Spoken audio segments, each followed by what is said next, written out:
All right, we got Aldimo back. How are you, man?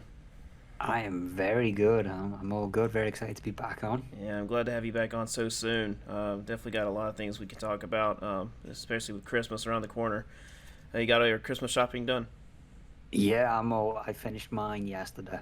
Nice. Yeah, it's I amazing how a lot of people still just do theirs at the very end, right before Christmas, when you got to interact with a ton of people. yeah, I see people do it all the time. Mine was kind of funny because I saw two items last minute that I hadn't planned on, so Mm-hmm. it was kind of like a spare the moment purchase. But it finished everything off kind of nicely. Uh huh. So, but I started mine at the beginning of the month, a little bit beforehand, end of November. Mm. I started my shopping. Yeah, I did most of mine on Amazon. I really hate doing that. I just really don't have a whole lot of time, and it's a lot easier just to find unique things online. And I think I need to try a lot harder about going to little thrift shops, little very majestic little antique shops, and find nice little stuff for my wife. I really need to get back into that. I found a nice majestic bookshop and got her a few books. So Oh, I at nice. least did that. So she's got like 5 books underneath the Christmas tree ready for her to open. Oh, awesome. I actually didn't use Amazon for mine this year. Oh, good. That was the only like I bought online for most of my stuff, Mm. but Amazon actually didn't get used at all this year. It just got completely bypassed because for the items that I was picking up, um, it worked out better to get them from other supplies or other sellers. So I can't remember the last thing I bought on eBay. I think it's been a long time. I think mostly I've just been using Amazon. For some reason, eBay seems so sketchy now. it does. I can remember the last thing I bought from eBay. I got a first edition pressing of the Phantom of the Opera vinyl Ooh, with original booklet man, that's quite a in mint musical. condition. Yeah, oh, it's fantastic. Which Sounds amazing. which version is your favorite? Do you know what? I like the original, and that's Mm. kind of the only one I really like. I saw the film, the Gerard Butler film, and Yeah, it was okay, but every other kind of musical that I've watched of it, it just doesn't compare to the first one. I still cannot believe Joel Schumacher directed the Phantom of the Opera, the movie version. I didn't even know that. Yeah, that's crazy, huh? Wow, Um, okay. let's see. Let me double check that just in case. Let's see. Joel. Yep. Director Joel Schumacher. I wanted to make sure. Just I was watching a. I like to watch Nostalgia Critic. I feel like he's one of the last few YouTubers that has very genuine opinions, even though they're nitpicky sometimes. I really love listening to him talk. It just feels like he's got a lot of passion behind it, and he's not agreeing with the mainstream like a lot of YouTubers like to do. And at the end, he loves bashing Joel Schumacher a lot. Um, and so at the end of his Phantom of the Opera review, he actually enjoyed the film, and then he was like, "Oh, who made Phantom of the Opera?" And then he looked it up, and he was like, "Joel Schumacher," because as you know, Joel Schumacher made the terrible Batman movies, or just the Yes. low quality Batman movies. They're still fun to watch, but you know what I mean. Um, I think he when did he pass away? He passed away a few years ago. I Yeah, think wasn't it like 2019, 2020?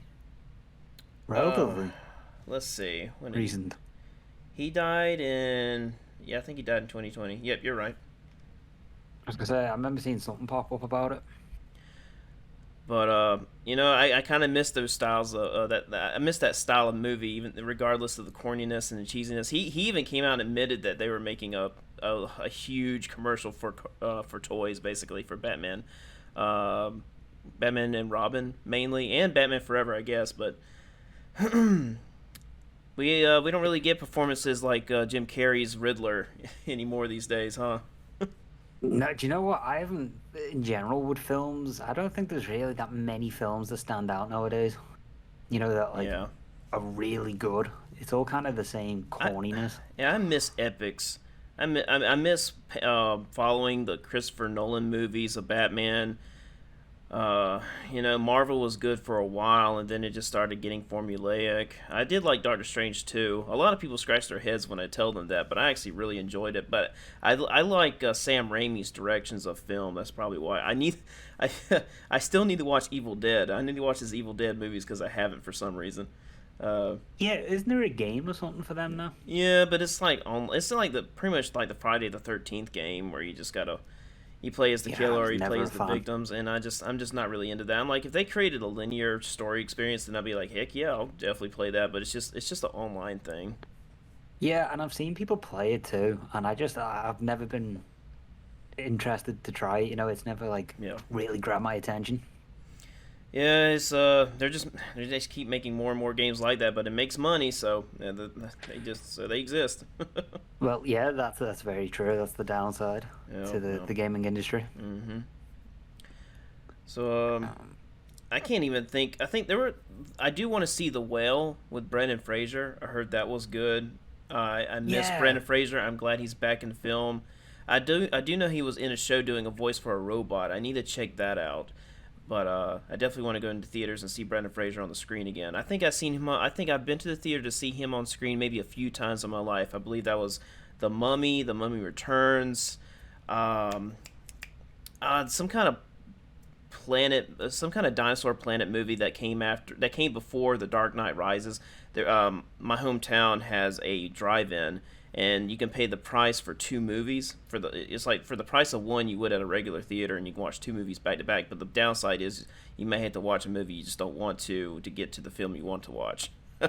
yeah, but I mean for the deal, that's not too bad. Yeah, I still need to take my wife. She hasn't been to a drive-in yet, and so that's the only one I'm aware of that's still in existence. That we have one where I work way across town, but it's shut down unfortunately. I really hope they rebuild it sometime because I think that would be a fantastic business to.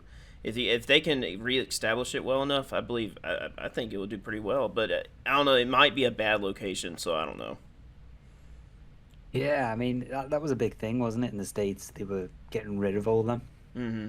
But I feel like because that whole, the whole 80s nostalgia thing's coming back in again. Yeah. I feel like, yeah, it'd probably be a good idea to have them come back. I feel like that would probably work a little bit better. I don't know if phones somehow compromised them or not. I'll have to look back and see what happened to drive-ins. I don't think phones were necessarily the cause, but yeah, maybe future technology in general, possibly. I don't know. Maybe people just prefer to go inside or something, or well, actually now people prefer to stay at home, I guess. But you cannot deny that unique theatrical experience of getting some popcorn. Paying way over the worth of popcorn and Yes. and sitting down with someone and just watching a movie and enjoying the sound effects and the seating. I really love the seating a lot more than when I was a kid. They have recliners now, and they got seat warmers, and they got sound effects vibrating through the seats. It's the theater experience definitely has improved over the years. Oh, 100%, yeah. And do you know what? Funny enough, you mentioned about the popcorn. I've actually got a funny story about a movie theater. Oh, so do I. Go ahead. Um, I can't remember what birthday it was, but it was when I was a kid. So, Mm-hmm. it could have been like 9 or 10 maybe. Um, but I had a friend come to the cinema with us, and he went to move his popcorn and ended up tipping the bag by mistake, like at the beginning of the film, and all his popcorn poured out onto the floor, like the Oh whole man. bag, like everything. And as soon as he put his feet down, he was crunching the popcorn because obviously it had gone under by the chair. For the whole film, every time he got up, all you could hear is crunch, crunch, crunch mid film. But it was the fact that he went to show the popcorn and it just tipped. It went top heavy and went everywhere. Oh It was so man. satisfying to watch, but it feels bad. But it's fantastic. Best time. Yeah, I don't know if you can top popcorn as a theater snack. I mean, it's as iconic. You can't really not if you're advertising for a theater, in any way, you got to have popcorn somewhere. I mean, it's just Oh, it's not like you can throw a 100%. banana in there. It's like, oh, they'll come to our theater. We have bananas. I mean, nachos is probably the only other thing that I Yeah, can that's think of true. most Yeah. people have. But popcorn would be the dominant one. Man, have you ever tried popcorn with milk duds? No, we don't get milk duds over here. Oh, are they illegal? No, I think it's more customs. Oh, okay. I know Skittles Um, are illegal, I believe, in Europe. oh no, we've got big bags of Skittles, us man. We Okay. got loads of Skittles. I believe that Europe considers Skittles toxic, if I'm remembering that article correctly. I know Yeah, there's they. probably certain countries. I know that they changed the Mountain Dew formula because they consider the American version toxic. Oh wow, I didn't know that. Yeah, I've never really been into Mountain Dew. It was never kind of a drink that would have interested me, to be quite honest. I'm not the biggest fan either. A lot of people think I drink Mountain Dew, but I don't. I don't know why they think that. I guess because I'm just in, you know, in the United States, I suppose. I don't know. In the South, sort of. Well, isn't it like a stereotypical drink? Yeah. Like you think of an American, and this is obviously no offense to Oh, you no, or no. any, but you think quite large, Mountain Dew, Hmm. fried food. That's kind of the stereotype, So Yeah, it's funny how there are stereotype of the stereotype for an American is shifting from a cowboy to an overweight man with a beard and Mountain Dew. oh yeah, isn't that crazy? It's gone from Western, to like men's men Yeah, to what happened? obesity. Yeah, obesity. A cowboy to a fat cowboy to a neck beard sitting at a computer with Mountain Dew. Yeah, World of Boogie. Warcraft in it. Yeah, Boogie. Yeah. He's No offense to World of Warcraft players. Just want to put that out there because isn't Boogie going through a lot of stuff right now? I think he put a lot of money into crypto coin, I believe, and now he's screwed. Yeah, I saw something pop. I've not really looked into it, but I saw something pop up about him having some issue or something recently. Yeah, he's one of those YouTubers where I really like the sound of his voice and the way he explains his stories when they're interesting. But I'm not so subscribed to the guy. He doesn't talk about a whole lot of things I'm interested in anymore. But at one time, I found his voice very soothing to listen to. And isn't that interesting too? Like you just said that he doesn't talk about stuff that you're interested in anymore. Isn't it Hmm. amazing how like certain times in our life we listen to certain people more, and then we kind of just go, "Oh, why? Yeah. There's no interest now. Why did I listen to that to begin with?" You try and figure it out. Well, I do anyway. I try and figure out why I originally started listening to them. I've been on and off Moist Critical, whatever. He goes by Penguin also. I guess he's kind of like me when it comes to going by different names. Um, but he'll talk about a lot of interesting things, and he has one of those voices that I really like listening to. But sometimes he'll talk about something, and it doesn't seem like I know he does his research, but sometimes I'm like, man, it looks like he didn't really research it enough because sometimes stuff he talks about doesn't really match the exact scenario. But like sometimes he gets a little bit too political, which I'm not a fan of. Uh, I really think a lot of YouTubers need to stay away from politics. They really do because that's something that requires a lot of deep research to understand the situation, and YouTubers usually don't really have enough time to put in to the getting the facts right. Yes, and it's one of them topics too that you cannot please everybody with Oh either. yes, yep, definitely. It gets quite difficult. And that's why I still like YouTubers like Angry Video Game Nerd and Nostalgia Critic because they tend to keep politics out. They can still make fun of politics, definitely. I don't mind satire, but when they're trying to express a narrative or an opinion, that's kind of where they kind of draw me away. It doesn't matter what side it is. I just don't really care to be preached on by what side politically they are on. Yeah, no, I get what you mean. It's kind of funny too. Like a lot of my stuff I would watch now is very music related, and it's gone completely from having people have political views or certain things in videos to just complete music theory and like sitting on the wall Hmm. of the political standpoint. Yeah. Um, so that's big change recently on my, um, I guess search terms for YouTube. For the ongoing algorithm. Hmm. Um, So I've been watching. I like to watch a lot of cop stuff. Court cases. There's this one channel called Law Talk with Mike, and he commentates over hilarious situations in court. People lying, people yelling and screaming at the judge. I'm like, man, the amount of disrespect people do. It just man, it's just like this one guy. He was just cussing out a judge and just calling him every name in the book, and the judge's like, all right, contempt. I was going to say, yeah, can they not fine them? Isn't Oh that like just yes, the best way to get a load of fines?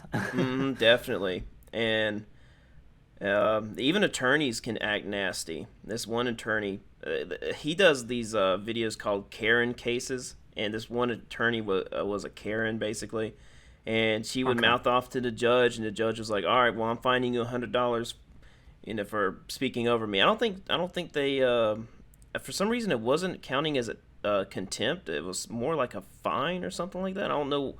I don't know how. I guess you would have to be a defendant, or I don't know. I don't know what the difference is. I'm not trying to pretend I know anything about the law. I just like listening to the stories. But it was some kind of difference, and so I like listening to his videos whenever I'm playing video games, and just kind of looking. I definitely watched a lot when I was playing Nobody Saves the World, which is a game I'll mention later on when we talk about our favorite games of the year. And games like Nobody Saves the World is just perfect for watching videos because you don't have to worry about a story constantly going on. You can just listen to something on YouTube and play the game at the same time. It's just, I don't know why, but I just prefer that a lot more. And I played a lot of games that were like that this year. I do the exact same, you know. I have to have something on while I'm playing a game. Oh, really? Like, I have to, like a podcast, or like recently I've been getting really into the F1 podcast. So I've had that on a lot while playing games, or I would have music open, or, you know, like some sort of course video open. Something that I've got like to keep my attention, I guess, because, you know, sometimes you get a bit bored with the game. It does happen. We go through like dry patches in a game that we love. And it's always great, I find, to have some sort of distraction going on secondary to kind of break up the monotony. Yeah, and I'm trying my best not to play Elden Ring until next year, or at least until the DLC comes out. I told myself, I need to find 5 games. I need to find, well, I had Elden Ring and a few other games. I'm like, okay, I need at least 2 or 3 more games to put in my top 5, so I can say I played 5 games, and 5 games that I liked. Which is what we'll get to. So you don't have to be in denial. Because here's the thing. I did not want to put Ragnarok in my top 5 because it just doesn't deserve to be in the top 5. I don't know if you plan on playing it or not. I don't want to discourage you from playing it. I really don't. I don't think I will pick it up until if it doesn't come out on PC. I'll probably never touch it. Oh, really? Yeah, I mean, I just can't justify picking up PS5 for it. Oh, okay. Well, you can still play it on PS4. Well, yeah, but if I'm going to play it, I want to play it correct, isn't it? You want to get the best experience. Well, there you go. Do it, so. But yeah, it was really crazy seeing how many people liked Ragnarok, and I'm over here. It feels like I just got a hot take, and it's just, the story. I really don't see how people like the story, but I guess it's just the direction they wanted to go in. And I like I said in my review, I really don't. I'm not interested in picking up another God of War game unless it looks absolutely crazy. I felt like making a post on Reddit saying, hey, the next God of War game should take place in Transylvania. Then I'll play it. I think that would be way more interesting than something predictable as Egypt or whatever other place they're wanting God of War to go to next. Why not Transylvania? You get to battle some monsters, some werewolves, some vampires. I think that would be really cool. It really would, yeah. I mean, and it's something different too. Yeah, especially exactly. For the franchise, you know, you've gone from Greece to, what is it now? It's Norway, isn't it? Norse. Yeah, it's Norse. Yeah. Culture now, isn't it? So it'd be cool to actually see that. Go for another switch, mix it up. Man, imagine if the next God of War game is in Transylvania and you have to use a whip. That'd be cool. Man, I mean, you can still use, the Blade of Chaos, the Leviathan Axe. Leviathan? Dang it, I'm going to mess up that name. Leviathan Axe. Leviathan? Can't say it. The axe. I'll just say the axe. For some reason, I cannot pronounce that. Leviathan? Yeah, that's it. Leviathan. Yeah, sorry. It's a big word to say. Jesus. No, even I struggled there. I was trying to think, what is it? Leviathan. That's it. Oh, man. And plus the other weapon you get. I mean, Ragnarok still doesn't give you a wide variety of attack weapons to use. It really sucks. And so in Transylvania, you could, it'd be kind of like a Castlevania crossover a little bit. You could do that. I mean, it doesn't have to be a direct crossover. Oh, my goodness, this silly cat. I'm so sorry. It's not mine, it's yours. I gotta get rid of it.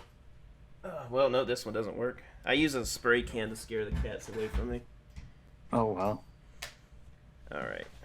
My cat is nice and cozy on the bed behind me. He's playing ball tonight. It's weird. On our first podcast, the cat knocked something over. Yeah, that was true, wasn't it? It was like midway through, and it just got. It wanted its spotlight.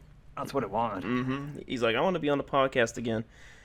Um, but yeah, God of War needs to go to Transylvania in order for me to buy this, get into the series again.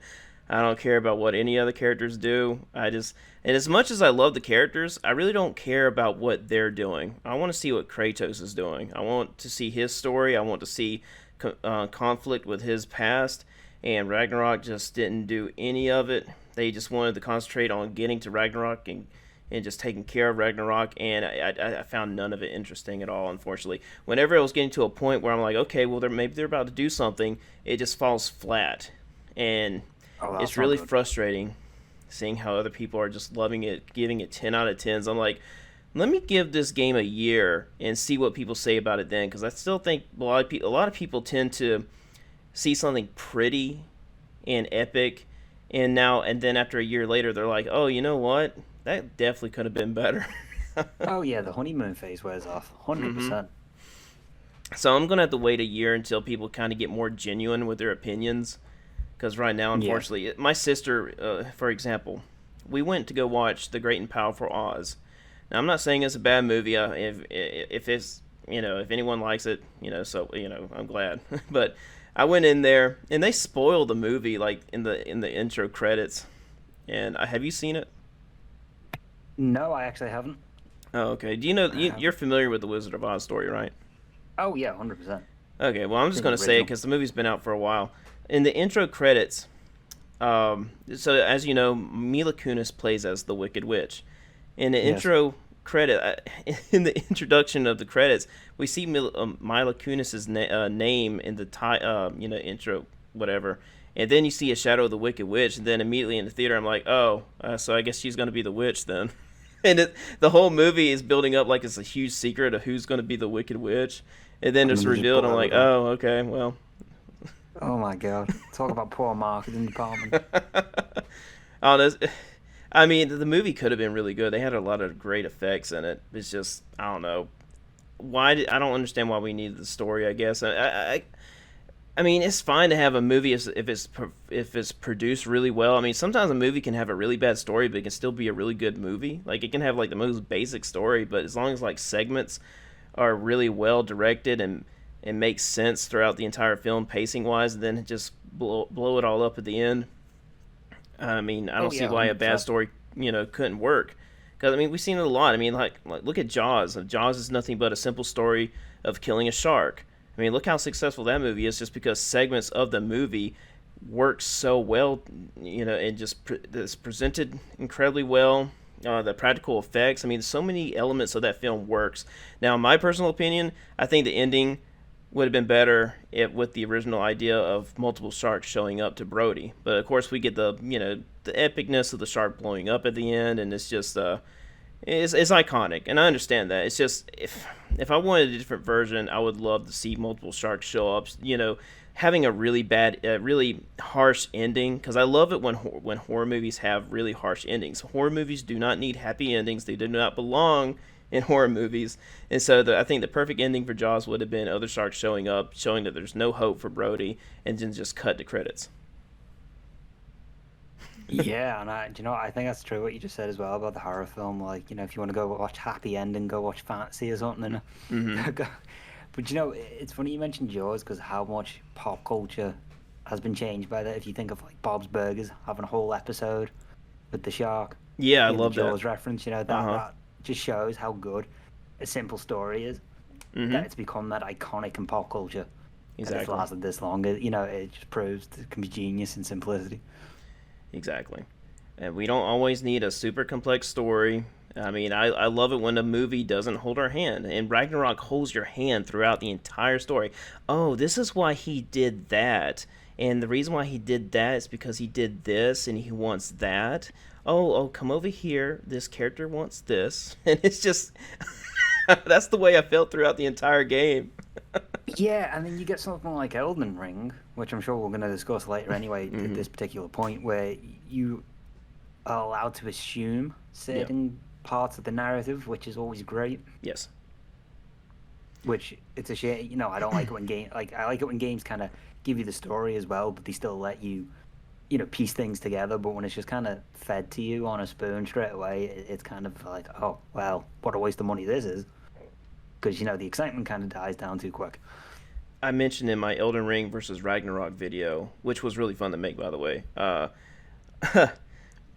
I mentioned that I thought Elden Ring was going to lose in story wise, because I'm like, how in the world are they going to screw up Ragnarok? You got an incredible concept to work with.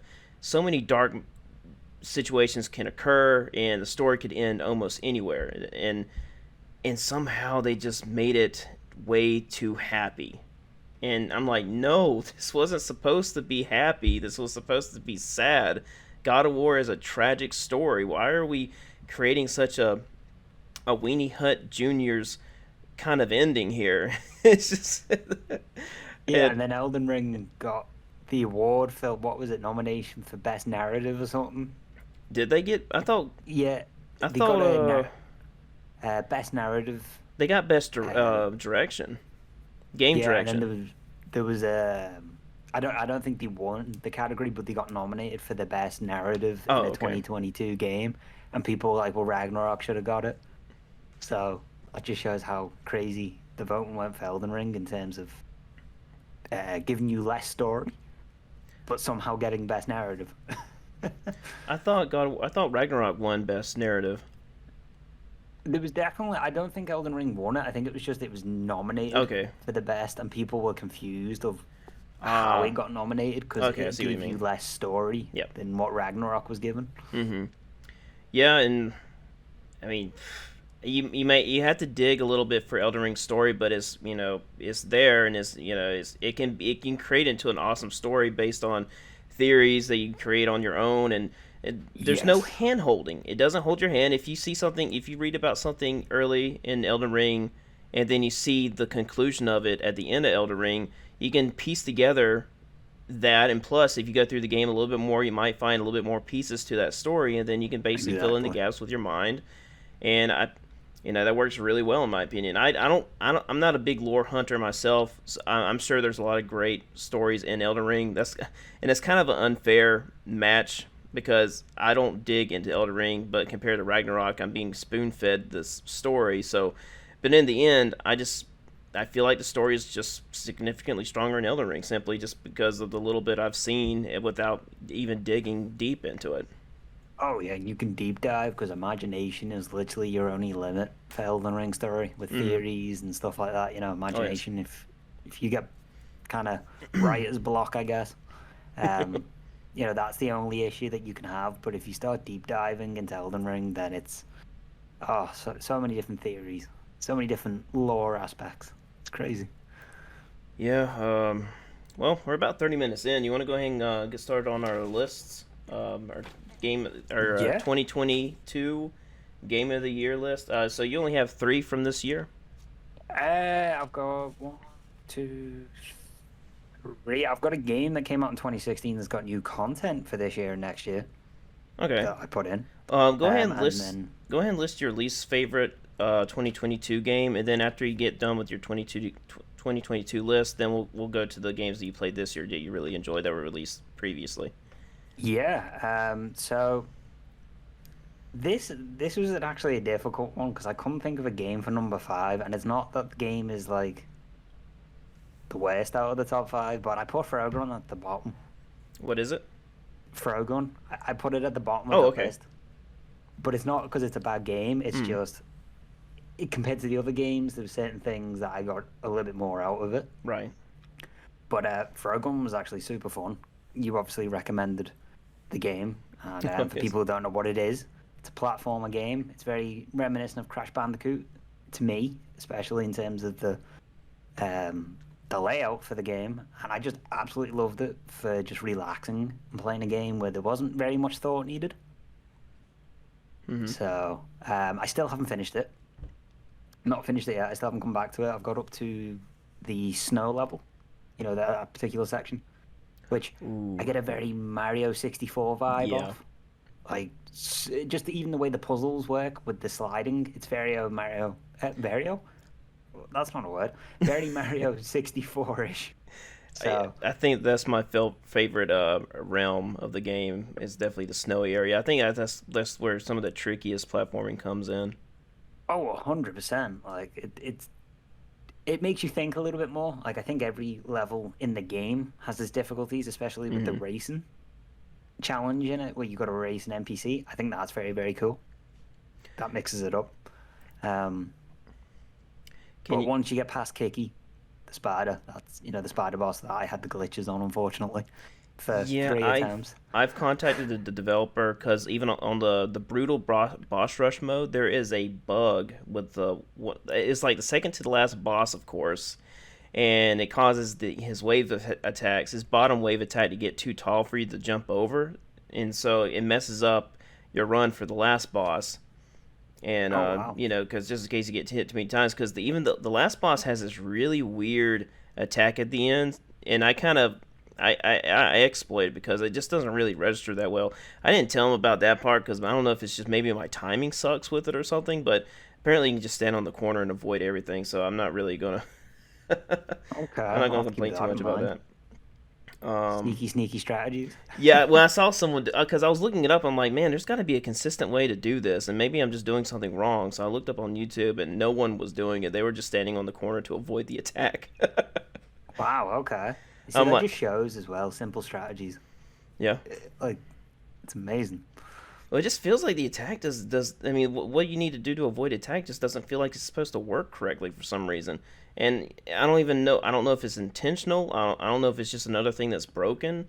And that's just an unfortunate thing about Frogun. There's a lot of stuff there that is broken. So I can definitely understand how someone can feel discouraged if they're playing Frogun and something's not working correctly, and then might get paranoid about other stuff not working. So yeah, it's Yes. definitely a game that needs a lot of work. I think the developer is definitely not done. I hope the developer doesn't think everything is fixed, because the way he made it sound like that everything in the game was working properly, but it's not. And unfortunately, I hate to say that because he seems really nice, and I don't know how quickly he's going to jump on another patch, but hopefully he listens to a lot more players and looks into what's going on in the game, so we can get a very refined and definitive version of Rogun compared to when it was first released. Yeah, because it's an incredible game Oh too. yes. I have to say, it would have got higher on the list if there wasn't other games from Mm-hmm. this year that kind of topped it. But as a game goes, I think it's great. If you just want a casual playthrough, like it does have speedrun challenges and obviously other challenges within the game. And so other than the bugs and glitches, what would you improve for in the game? But I feel like the controls are a little bit not clunky, but like certain buttons. Have you? I don't know. You obviously play with a controller, yeah. So I Mm-hmm. want to make sure. Okay. Yeah. So have you noticed that like certain buttons just double the same action? Like there's two jump buttons when there only needs to be one. Yeah, I did notice that. Yeah. Like I feel like that could be improved. There's no need to have the double buttons. You Mm-hmm. could easily just simplify the controls, which means that those two other buttons could be programmed to something else that could be completely new to the game or just not used at all. But I just feel like that was kind of poor. Yeah. It just seemed like, okay, well, I'm not that bothered about the control scheme, which Okay. is kind of important. Well, I think it's important for set players, Yeah. because Yeah. everybody plays slightly different. Um, but yeah, I thought just that kind of let it down, and then the small little glitches for me, those were the two main issues.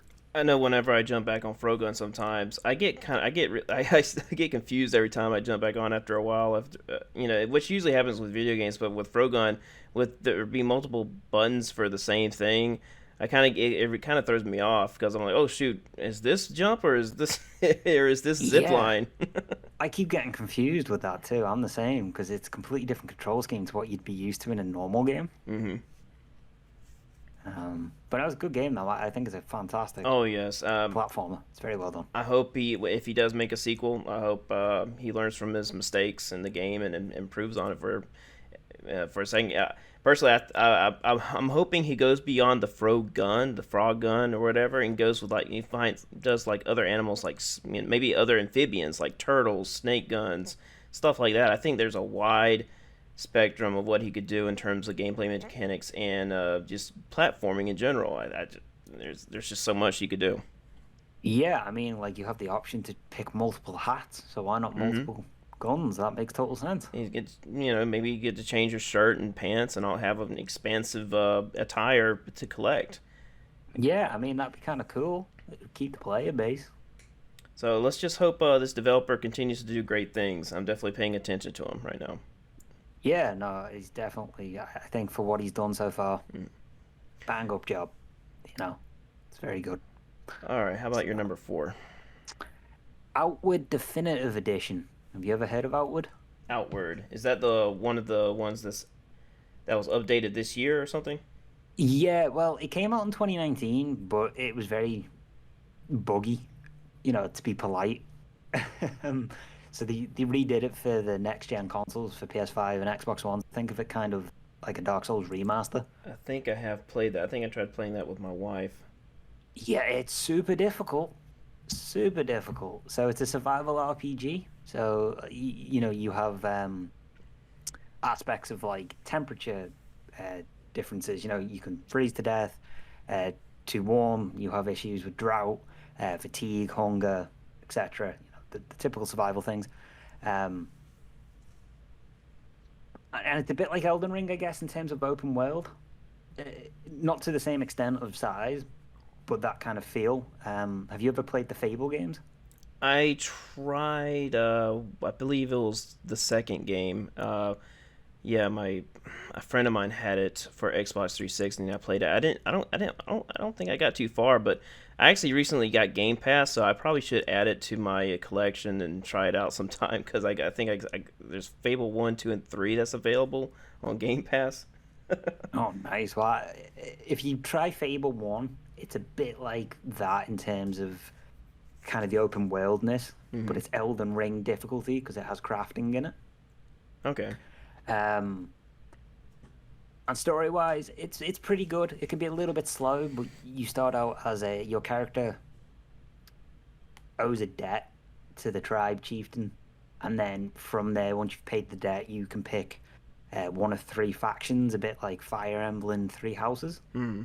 It's that kind of concept. Each one has its own parallel story that overlaps with each other,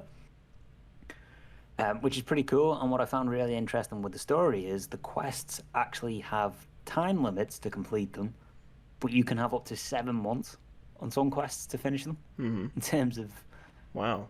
time limit, I thought that was crazy when I saw that. I've never seen a game do that before that I know of, like to that length of time.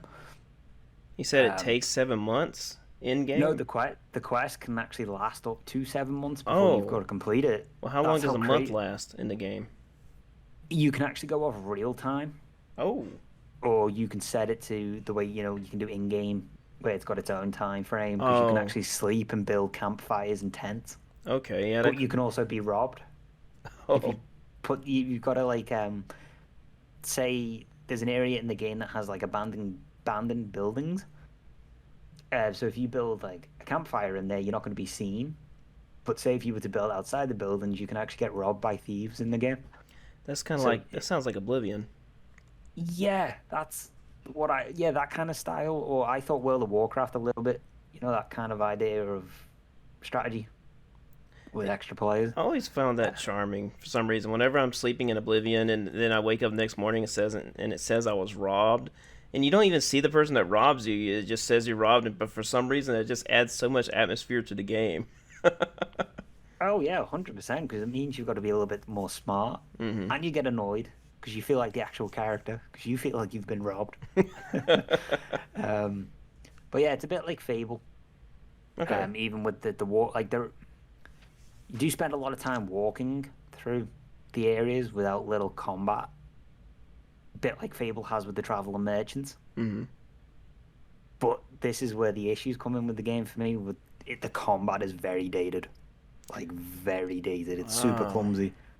What did they Um, fix exactly in the? I think honestly, from what they fixed a couple of loading issues, and they fixed a couple of issues with dialogue because it's also a bit like Witcher in terms of depending on your decisions, the Mhm. quests kind of fluctuate. But from what I've really gathered, it's kind of just a HD remaster for the most part with a little bit of extra content. Okay. the combat is Dark Souls. The original Dark Souls combat is smoother. Let me just say, put it like that. It's better in that aspect. As in Outward, the combat feels super slow. It doesn't feel like it's timed well. Like there's input delay. Mm-hmm. And then I don't know. Have you played the game called Kingdom Come Deliverance? I tried. It's the combat in that game. It felt a bit clunky. It feels exactly like that. Yeah, yeah. Now that you That mention it. exact combat, yeah, that exact combat. So, that kind of slows the pace of the game down, and it's a real big negative for me. But I think overall, it's been a good game. I'd never really got into it originally when it first came out because of all the issues. So I do think it's a good game. I think it's an interesting one to try out. Now, is it a very grindy game, or can you get through it pretty quickly? It depends on how strategic you want to be. Mm. So you can get through it pretty quick, especially using the debug menu to add items. Like you can add gold to start off pretty quick with to, get like backpack upgrades and certain weapons straight out the gate. Mm-hmm. So it does speed it up in that sense. But if you're going for the traditional route, it can be quite a long time. Okay. You could spend a month, 2 months maybe on it, depending on how much free time you have. Because it's that typical RPG where it's supposed to feel grindy, a bit like RuneScape as well. That grindy aspect. So, if there's anyone that tried it like maybe a few years ago and they heard about this update but were skeptical, I mean, is there anything you can tell them, or someone like me, because I haven't played it in a few years, something that can motivate them to try it out again? That's a good question. I would say if you're gonna try it out again, do it because of the HD redo, like the remaster, because some of the areas look fantastic now. But also, if you do decide to go back into it with the idea of not expecting to beat the game in like a week, because it takes time to learn and really appreciate all the little clunky aspects of it, because it really does shine a bit like Dark Souls 2.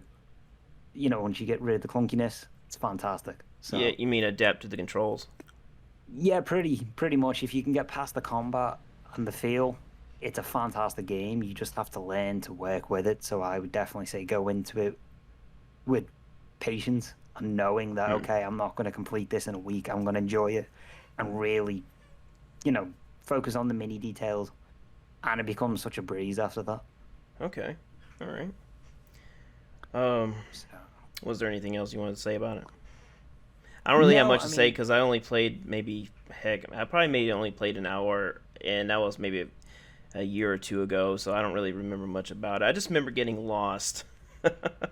if you're really looking for a game that tackles you, like strategy based, then it's the game, because it's Elden Ring difficulty, but on steroids because of the clunkiness. Okay. Yeah, I don't know if a lot of people like it because of that.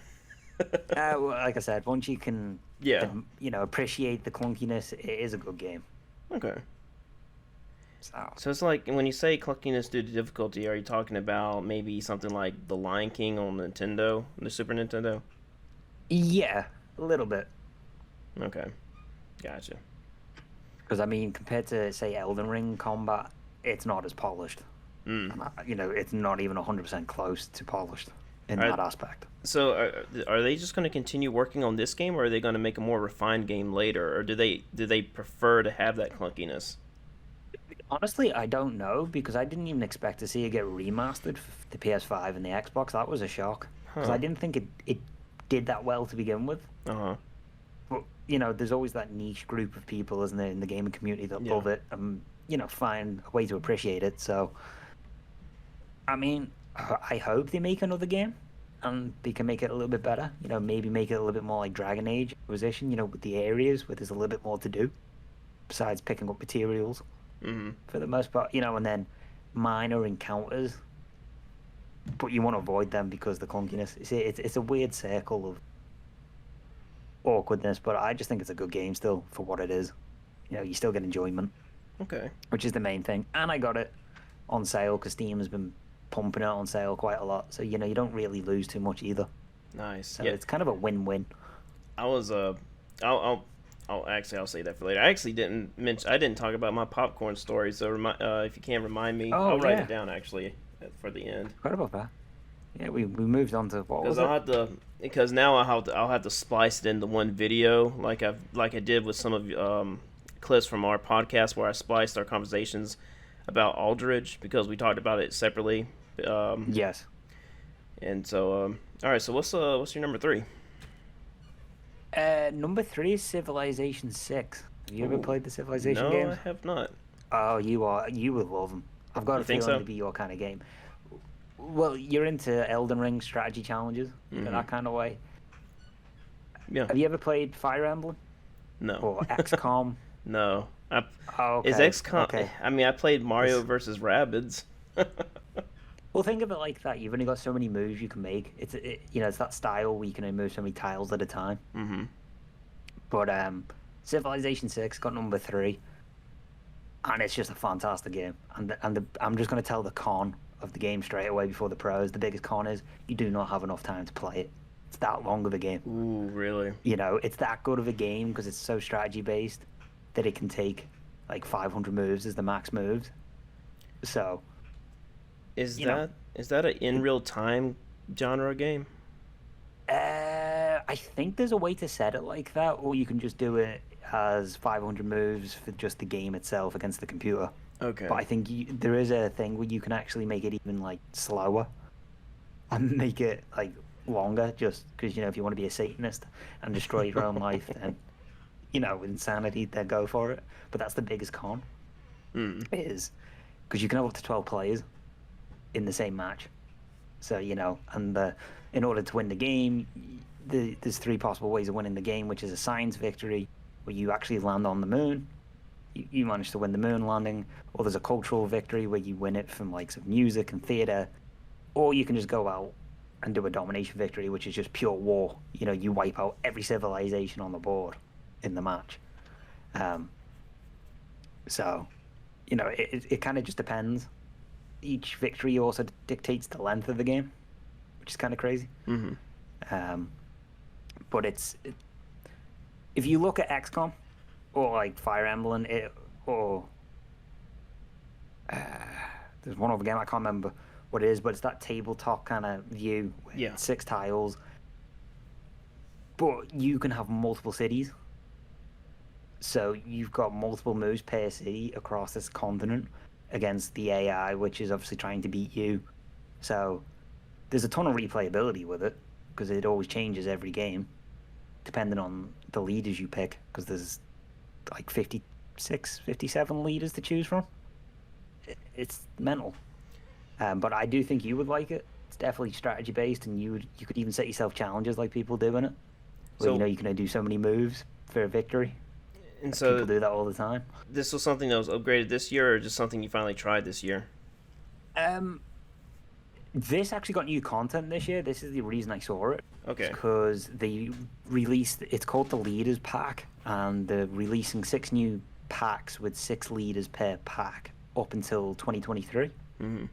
And it popped up on Steam, and I was like, oh, wait a minute, what's this? Piqued my interest. Obviously, at this point, I was playing Elden Ring very heavily, Uh-huh. so I want a little bit of a break, but I want something with a challenge. And this popped up, and I saw that Abe Lincoln was in it, and Teddy Roosevelt was in it, and Queen Victoria, like historical figures, obviously. And I was like, okay, got to give this a go. And then when I saw that there was new content coming, and that every leader has a different outcome, or there's a different possibility of playing the game, I was like, okay, I'm sold. And they're still making content, and this game's out 6 years. Mm-hmm. And I was like, well, this has blew my mind, because most companies give up. What is it, after like 4 years on content typically? Mm-hmm. So it just blew my mind, and I got super glued on it, even to the point where I got my dad a copy for when he gets his new PC, because it's a co-op. What was the most addicting thing about it? Honestly, being the quickest to get to the moon. Oh. Trying to get it down from say like 400 moves to like 300, trying to get better every time because Mm-hmm. you have to. There's like 3 sections to the science victory, but you've also got to compete with getting attacked and trying to obtain land and juggle economies Uh-huh. all at the same time. So yeah, the most addictive thing was trying to beat my previous score in terms of moves every time. Nice. So Okay. Yeah, I'll have to definitely look at that if I get a chance to play it. Maybe it'll pop up on Plus or Game Pass or something. yeah, and I mean it's even on Switch if you've got a Switch, Yeah. and it's cross-platform. I'm pretty sure. I just got to be very careful about what games I play because I don't want to. I need to get out of the mood of buying something and just not playing it. Yeah, no, I get what you mean. I Well, it mean, I'm does not have saying I'll cross-platform. hate it, but I'm just with it being a kind of a different sort of game. I'm so afraid if I buy it, I'll play 30 minutes of it and never play it again. Yeah, and do you know what? I was a bit like that at first. What you should, if it wasn't for Fire Emblem, I don't think I would have took the chance on it. But Mm. because I enjoyed Fire Emblem so much, and it was that strategy again with so many tiles and team, absolutely loved it. But you should. I did a stream on it a couple months back, and it's like 3 hours, and it's quite a big chunk of the game. So that probably give you a good insight, into what it's about. Okay. Because you can use leaders too to boost like science or boost like war victories or cultural victories, and then you make peace treaties, and it's very good. It's very political but fun. No, never a dull moment. Uh, oh yeah, during the break, whenever I'm feeding my child, I watch. Sometimes I'll watch TikTok, and sometimes I'll watch idiots driving cars on YouTube. I love that channel, by the way. It just is amazing what people do on the road. But I saw I saw a Jaws robot chicken sketch I have never seen before, and it's actually a crossover with Baby Shark. Do, and Yes. so it has the shark, singing "Baby Shark, do," and all of a sudden they spear him in the head and pull him up, and it's kind of like a musical version of Jaws playing out at the end. Oh wow. It's kind of Uh, it's like, oh man, that's beautiful. I must sit down and watch that show properly. I think I've only seen like snippets. Robot Chicken. Yeah, isn't it Seth Green who wrote it or directs it or something like that? He's responsible for it in some way. Yeah, I've seen like bits on memes and stuff like that, but I've never actually watched the whole thing. Man, I was so addicted to that show when I was a kid, like well, yeah, 2005 is when it first came out. Back when I had dial up. Oh Christ! It Yeah, no, took that's before my time. I was only little. man, I was only tiny, man. oh really? Yeah, Oh, 2005. I would have been um 6. okay, I was 13. Yeah, 6. I'm pretty sure that's correct. Yeah, no, yeah, 99. 2005. Yeah, that's 6. I had to Okay. think there for some reason. Man, that was back when a video took all day for an 8 or 10 minute video. Maybe it took longer than that. Might be 24 hours. I know it took all day to download a 3 minute video. It was like a Fat Albert sketch from SNL or Mad TV. It might have been Mad TV. But man, the days of dial-up. I missed the sound effect. I might have to put that on my phone as my ringtone. I was gonna say, yeah, the sound effect. Everybody goes on about it. Yeah, Yeah, forgot about that. Yeah, uh, yeah. You see that all the time in comedy skits, or you see it in a meme, don't you? It's just background noise. well, let me go ahead and tell my popcorn story, if Oh that's yeah, okay. let's get some popcorn. Yeah. Take a little break of our top games of this year. All right. So this was 2013. This is before I Okay. got into my career that I'm in now. Right before, actually. I think this was the year I also graduated. And so I didn't have a whole lot of money. My sister didn't have a whole lot of money. Her boyfriend didn't have a whole lot of money. And so she also had a child at the time. And we Huh. wanted to go way out of town to watch a movie because it was one of the last theaters that had it running, and that was Bad Grandpa. And I believe it was one of these theaters where you had to watch 2 movies. It was a really weird theater, I believe. I don't, we either wanted to watch both movies, or they showed both movies at the same time. Well, one after the other. So Okay. I think the first movie was Bad Grandpa and the other was Carrie. So anyway, we didn't have any money for popcorn, and I just recently watched Extreme Cheapskates, and I remember that there was this dude that didn't want to spend money on popcorn, so he dug through the trash can and pulled out a refillable popcorn bucket No and way. refilled the popcorn with it, and he also did it with a drink. And I thought Oh about that. my I'm like, God, I'm that's like, genius. could I get away with that? That's genius. You know, and I'm not, I'm not a criminal or anything like that. I don't steal things. This is probably the No, but worst thing popcorn I've ever prices. done.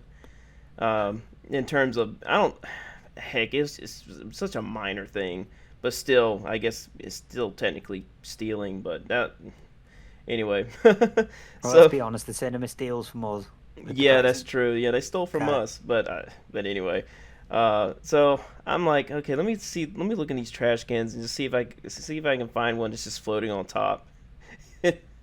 And I find one that's perfect. I'm like, oh man, am I really going to do this? And so take it out, and I wipe it down with with some paper towels I found in the bathroom, That's smart.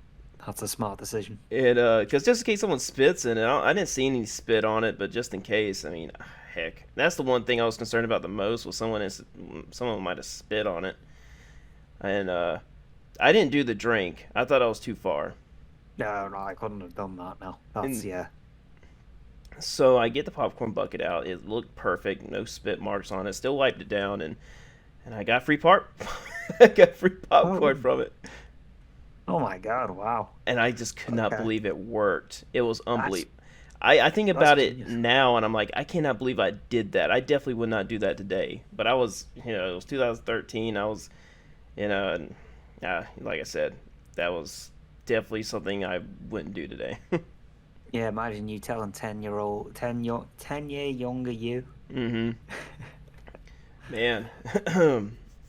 Yeah, I would have been just above, in my, well, a little bit above the drinking age. Oh yeah, yeah, it's different for you than what it is for us. Okay. So yeah, that's my little popcorn story. That's brilliant. That's so smart. Oh my God. I That's just definitely, you know, these days I definitely would recommend. I really, it was a big enough risk back then because you just don't know what kind of diseases are out there. I mean, heck, I might have something now that I don't know that I have. I mean, I don't go to the doctor. a Uh, different generation. Use yeah, a robust. yeah. Well, maybe I just got a really good immune system. So, but Well, that's brilliant. That though. mm, That's I'm kind of grossed out thinking about it now. Just thinking someone could have spit in it and I just didn't see it. I don't think I ate most. I don't think I even ate some of the popcorn. So maybe I'm worrying about nothing. I think I ate maybe the parts that weren't touching the bucket. you're gonna get all paranoid now tonight. Yeah. Well, I'm slightly a germaphobe. I'm also a kleptomaniac as well, where I think I'm sick all the time. It's not an extreme case or anything like that. I just think there's something always going wrong with my body. Like here recently, I think there's something wrong with my prostate. But usually Oh it's, Christ, not I'm, that old. yeah, I know. I was thinking about that. I'm like, I'm too young to be worried about my prostate. And most other times, I'm worried about lung cancer.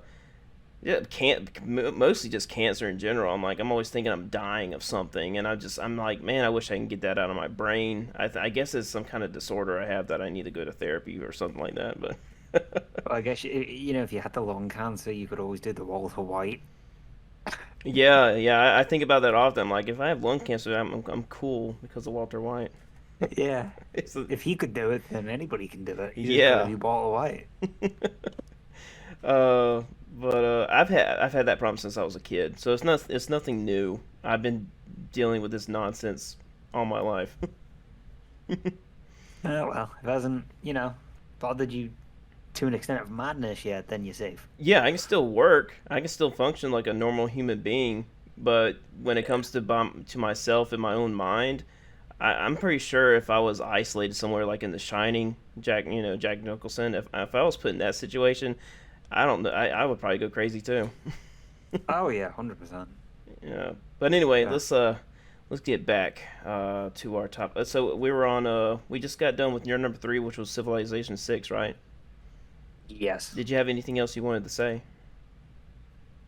It's got some pretty cool animations. You actually see the soldiers move, like any like little animations with cars and trucks move as the Oh, really? different time periods go across. Yeah, because if you keep upgrading, you can get into the modern civilization, hence the name Civilization 6. But like the vehicles, like you get delivery trucks and little post trucks, Mm-hmm. certain things. So yeah, it's got some cool animations. I would say, you know, that's kind of a neat little theme. So But it other than goes that, no. it goes through time periods. Yeah, so you start in like Julius Caesar kind of time period, Mm-hmm. and then you keep upgrading between science and culture. So culture's kind of like, the theater, music, scripture, that kind of way, and then science is obviously colleges and nuclear, chemicals, and then Okay. as you progress, once you upgrade your capital, you go into a new civilization, which gives you access to new troops, new research, basically more chances to win the game. The quicker you can keep upgrading. Um, and then eventually you get to the modern day where you literally see rockets get sent to Mars and the moon. It's Wow. pretty cool. It's pretty So well done. someone just starting like me, what kind of time speed would you recommend? I would recommend that you would do the default amount of moves, which is Mm-hmm. 500, to experience the game, Okay. at its finest. But I would recommend going into the settings, speeding up the animations from standard to I think it's like two times, which Okay. would make it's a little bit quicker. So when you make a move, say if you move 12 different um, pieces of military, because you can get helicopters and all that, they'll move at a quicker pace. So instead of watching, the slow animation of them walk across six tiles, it could be done in maybe 20 seconds, that movement. Mm-hmm. So that's what I would 100% recommend. Other Okay. than that, I would recommend probably going on like maybe Now, this is civilized. AIs. Oh, sorry. Six AIs maybe when you begin is quite a fair amount Okay. because it's still challenging, but not too challenging. If that makes sense, you can still make more peace treaties and trades and all that kind of stuff. So this is the sixth game. What exactly, is new compared to the older games, or do you know? Um, I never played the fifth one. I played the fourth one, and I believe certain peace treaties and certain victories. Um, and then I think they added in more research and more culture, for more so like different time periods. But typically they're basically the same for the most part Okay, so in it's the kind of play like, style. in a way, it's kind of like the way Super Smash Brothers works, where it's basically the same game, just slightly they add just new details and new features slightly, and they don't change the formula up too much. Exactly, yeah. Like Super Smash Bros. That's a great example. And the Okay. reason it's kind of stayed the same too is because this started out as a board game before computers started having games. So this was originally a board game that they adapted in the 90s, I believe. I think it was like Okay. 1991. Not 100% certain, but I believe it was the 90s, but I think it was about 91. What was that board game Um, called? Um, it's like Jumanji, that kind of style. well, I'm thinking about something that was on Seinfeld. Risk. Is it like Risk? Oh, what was that game? Let's see. Let me look it up. Risk. It was on Seinfeld. That's what I know it from. Because Bum, bum, Kramer, bum, bum, bum. Kramer and Newman are playing it everywhere they go. They can't trust each other to leave. It's exactly like that in a way. It's that kind of thing Yeah. in a way. Let's see. Heck, battle opponents in strategic warfare. No, that's the app. I'm sorry. Let me look But up. it is definitely that style of game. Strategy board game of diplomacy, conflict, and conquest. Yeah, 100%. Okay, so I wonder if that's Yeah. what inspired them. Well, I know it was an actual Sid Meier's Civilization was a board game, and then it moved to computer, and it kind of just grew from there, like to what it is. But it's one of them games that has so much replayability because every time you start up, you start in a different location on the continent. you can set different rules, different leaders. Like it's always random. Okay. So, and replayability is important. I think it's got like 1,000 achievements in it as well. Jeez. So Man. uh, yeah, it's it is good. It's good Yeah. fun. I'll keep an eye out Again, it's for one it. of them games that you can play at your own leisure because you can save it and come back to it in a month's time and still enjoy what you're doing. Okay. So Civilization 6. I wonder if that's on Game Pass at all. I think it is, but it's always on sale. It's always on sale. Yeah, like I bought it and it was supposed to be €200, and I got it for something 15% on sale. Okay. So Let's see. It says it's on there, but this was back in 2021 when they said it was. So I'll look for it later. 'Cause yeah, it's good.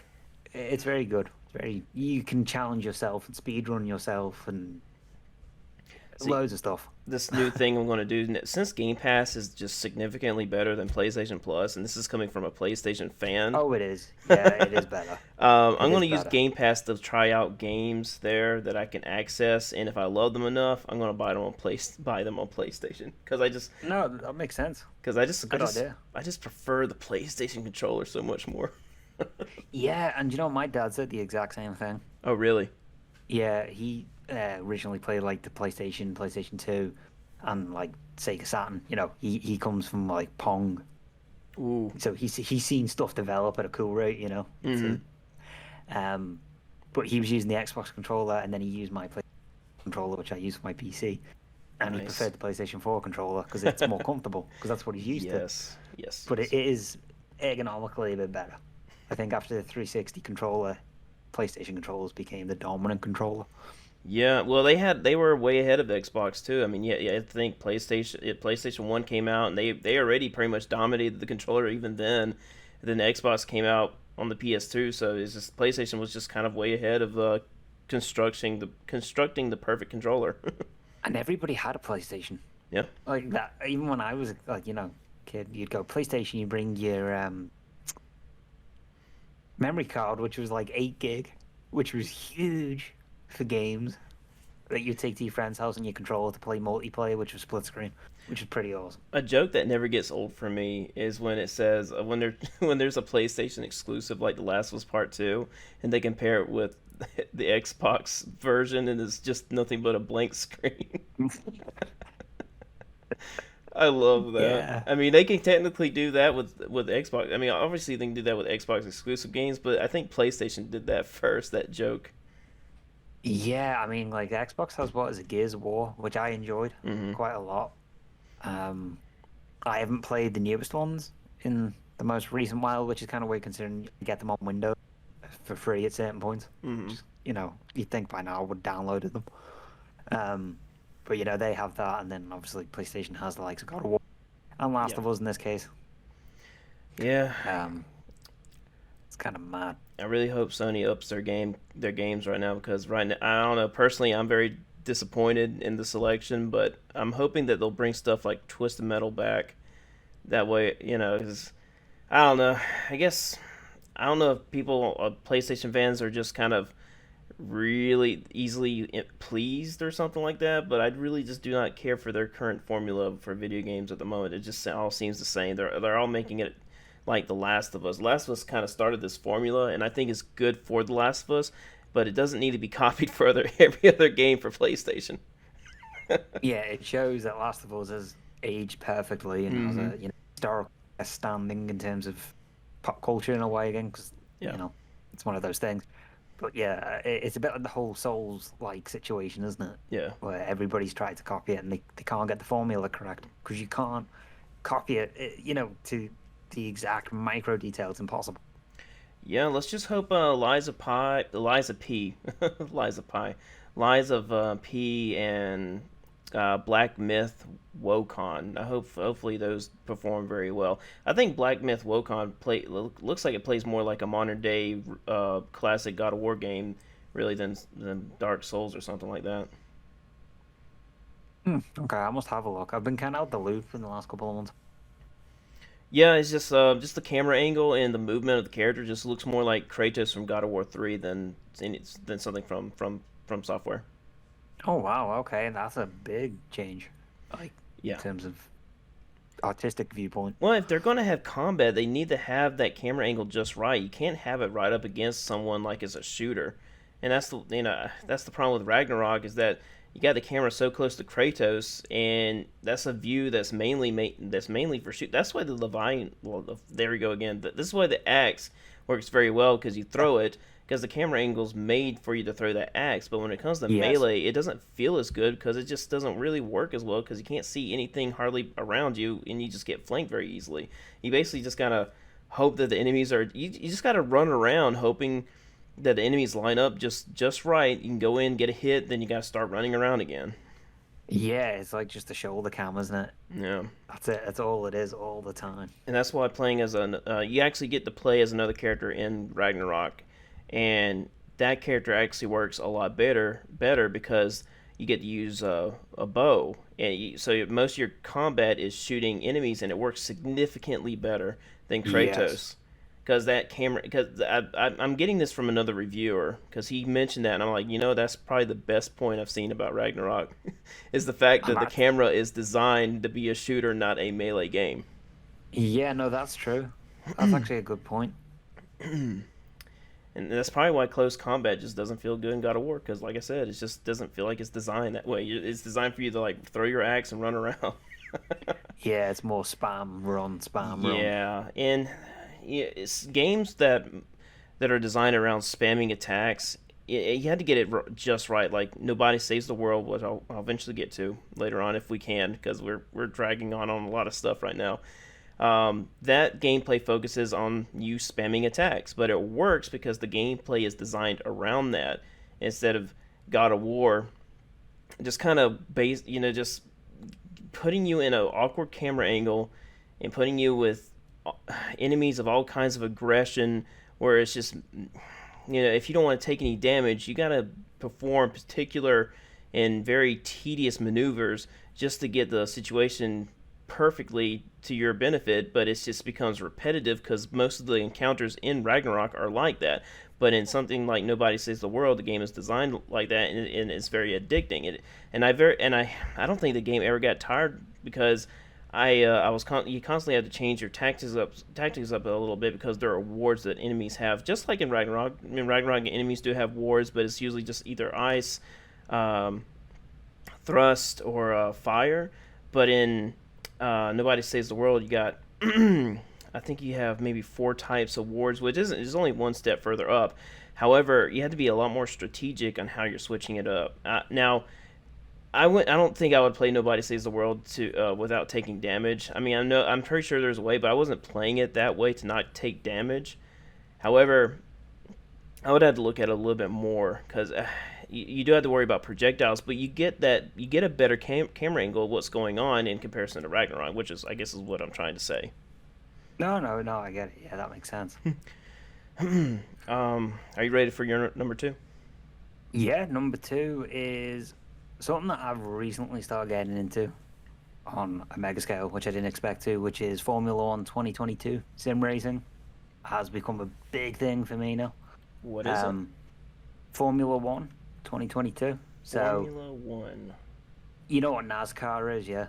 Okay.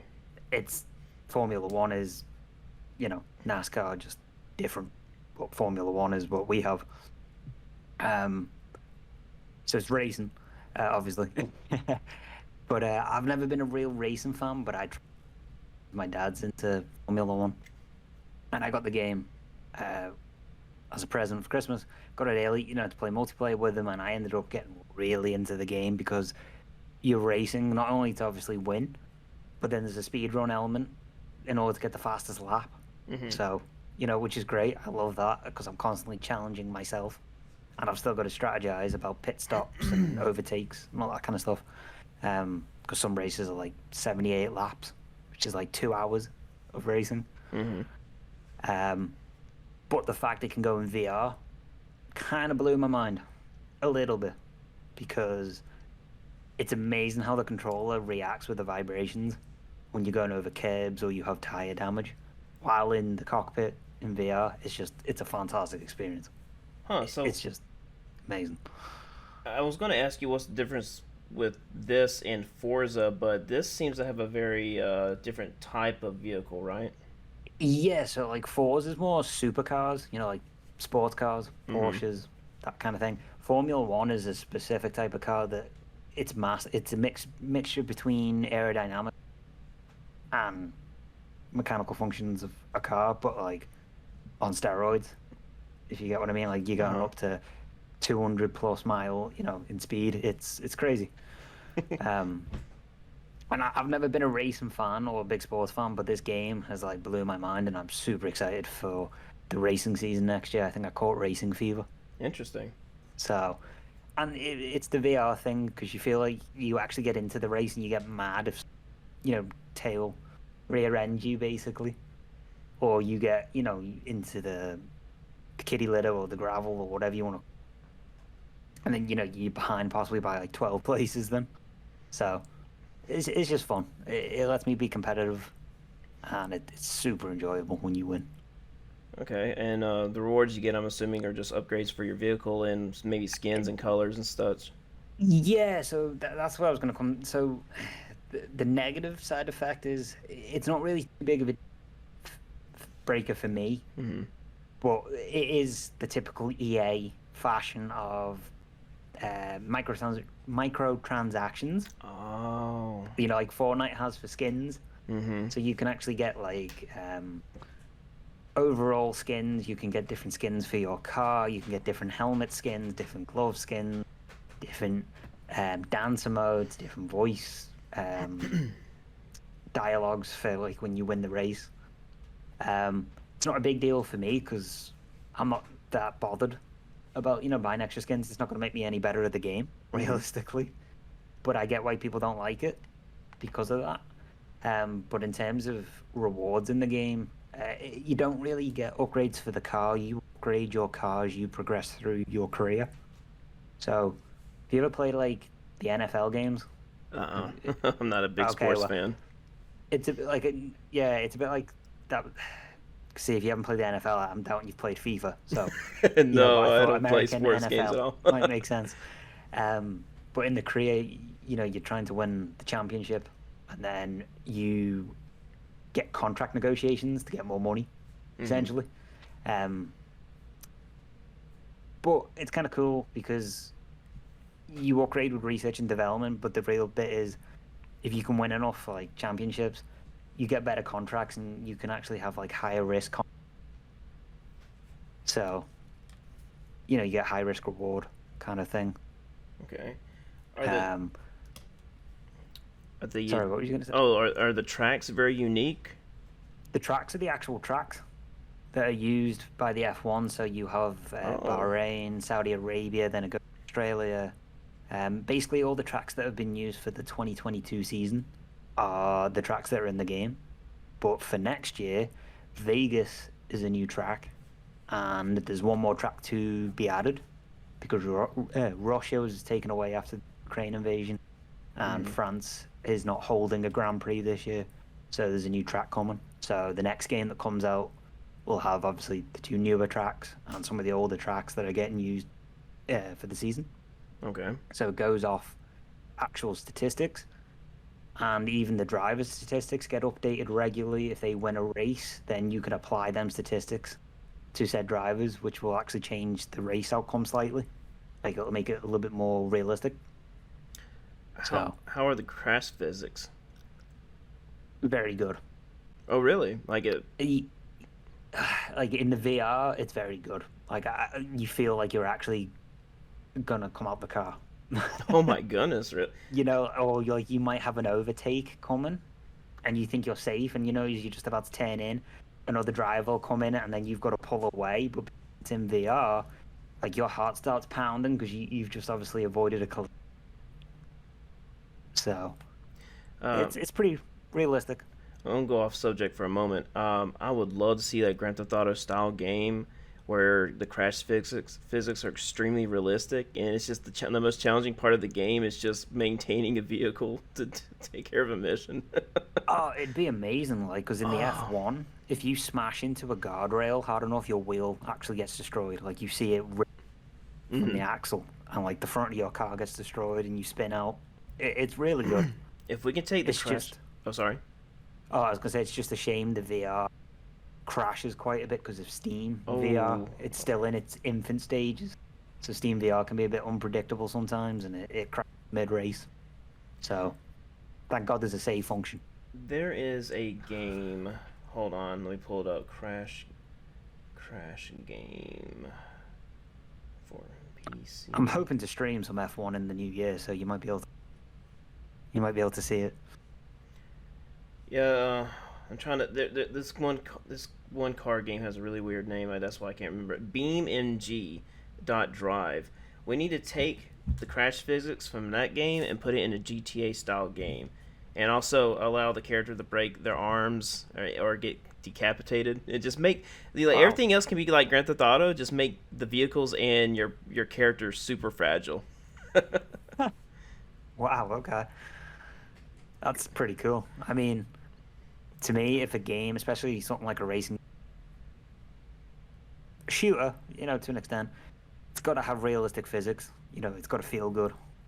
Well, I mean, it'll make people care more about their driving in the game, and maybe maybe hopefully in an, in an ideal situation, people will be more careful about how they drive on the road. Because one thing that's really slacking in driving education in America is that they don't show enough people the consequences of reckless driving.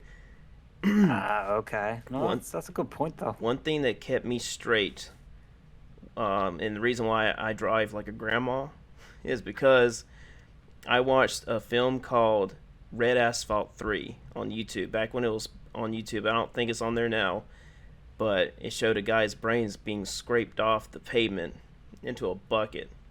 Oh, Christ. And I saw that, and just like in King of the Hill, that kept me straight. That's where I got it from. Actually, was King of the Hill when Hank said, "The only thing that kept me straight was when the guy's brain was being scraped off a pavement." Yeah, man, Hank Hill is a wise man. Mm-hmm. I can't wait for the reboot show, the revival. Yeah, I'm excited. I'm Yeah. excited about that. But yeah, they really. I know a lot of people do not want to watch that stuff, but I feel like it's extremely important to get into the mindset that you need to drive safe, or this is going to happen to you. Because Oh, 100%. there are way too many crazy drivers on the road. People that they act like they own the road. They change lanes without turn signaling, and they just. I mean, I understand there might be emergencies, but there's a safer way to do it. Don't cause an accident just because you need to get somewhere, or Yes. whatever. No, I get Call the cops if you need to. To get you there faster. There's got to be a better way to get to your destination. it. Oh, And 100%. yeah, man, it's just. I mean, the VR aspect there's been a few times like there was because the physics, the controller rumbles as well. When you hit into guardrails or the tires wear out, so you feel it proper aggressively shaking. But there's one where I got hit on the back tire and I span out into the railing, and in VR that scares the crap out of you Ooh. because you just see the car spinning around and I span into the railing because I got clipped on the back wheel. Mm-hmm. And I mean, I know it's a game, but again, it comes back to the thing is reckless. And it just, even in a racing game, you still get that mindset of, oh my God, I've just crashed into a guardrail at such and such a speed because it feels real. And have you ever played any of the old games like Pole Position or Rally X? I tried Rally X out, couldn't really get into it, never was able to get into rally games. Don't you love that theme music? Yeah, but the game, I don't think I could ever. It gets old fast. I love the music that plays during And isn't it. that crazy how there's certain games we love music from in particular? It's amazing. There's certain sound effects and music, and you might not like the game, but you just love the music. Like how I thought Ragnarok had better music than Elden Ring, really. Yeah, I mean, I see Elden Ring put out a vinyl Mm-hmm. for the soundtrack, which I'm super tempted to Ooh, buy where is because it's that? colored. It was on Steam. I haven't actually checked to see it. I can tell you right now, though. Elden Ring Final. And it's a colored vinyl, Ooh. but it's like a gold. You know the color of Radigan's hammer on his chest? It's that Uh-huh. kind of goldy gray. Now, I'm tempted to buy it because I didn't get the Dark Souls one, but I don't think the soundtrack's that good at the same time. Yeah. It's a difficult one. So it's available on the Bandai Namco store. Man, it's only $50. I wish my wife knew how to look for stuff like this. That way she Is could that get all it. it is? Yeah, on the Bandai Namco website is only $50. Oh man, for that I might just buy it. Just for that. Man, Just that. my No wife way. struggles so much buying me gifts, and I just wish she would, if she could just look up stuff like Elden Ring and find stuff like that. I mean, I'd be like, hey, I have no problem if you spend $50 for that. We It's a try. male thing. It's a male to male thing. That's what it is. And we try to keep like $100 budget for our gifts. That way we can, have enough money. Though, since we have a child now, we need to concentrate on. I keep telling her, I'm like, you don't need to buy me anything because I can just get stuff for myself throughout the year, and just concentrate on buying stuff for our child. But she's like, no, no, no, I gotta get you something. Yeah, I think you also feel bad in a way too, isn't it? Yeah. It's a weird because that's made to feel in a way. Hmm. Oh my God, they've got the Dark Souls 2 vinyl back in stock. No way. Whoa. Man, now I gotta collect Oh those. Thanks. man. Thanks for mentioning that. Well, you see, no, I've just even done myself like that. I'm gonna have no money left now. I'm buying all. I'm stocking up. Like I'm a vinyl collector, and I love this stuff. um. So that was your It's number two, amazing. right? Yes. Okay. Well, I guess we can kind of figure out what your number one is. Cooking Simulator. Goat Simulator 3. Yeah, it's not. It's totally not Elden Ring. Totally not that in I any mean, way, shape, or form. heck, what else can we say about? I mean, well, there's a lot we can say about Elden Ring, but just to put it in a There brief is. summary, we've already talked about Elden Ring so many times on the podcast. I mean, yeah, it's just, man, I mean, I mean, what can we talk about that we haven't talked about before about Elden Ring? that's such a good question. Um, Truthfully, I missed the when Elden Ring came out on release before they added the purchasing of smithing stones from the merchants. Hmm. I actually preferred the original release of the game. If anything, that's one of my points. Oh, really? I actually took notes on. Yeah, because it just added a bit more of a aspect. I mean, I know I've used the merchants for like this SL1 practice thing that I kind of got sidetracked on. Um, but yeah, I just preferred the game when you actually had to go looking for the smithing stones in the Yeah, cave. I agree. It just added something to it that was magical. I I don't know what it is. they need to add more value into replaying the dungeons and caves at the Yes. end. Whenever you kill a boss fight, you get smithing stones.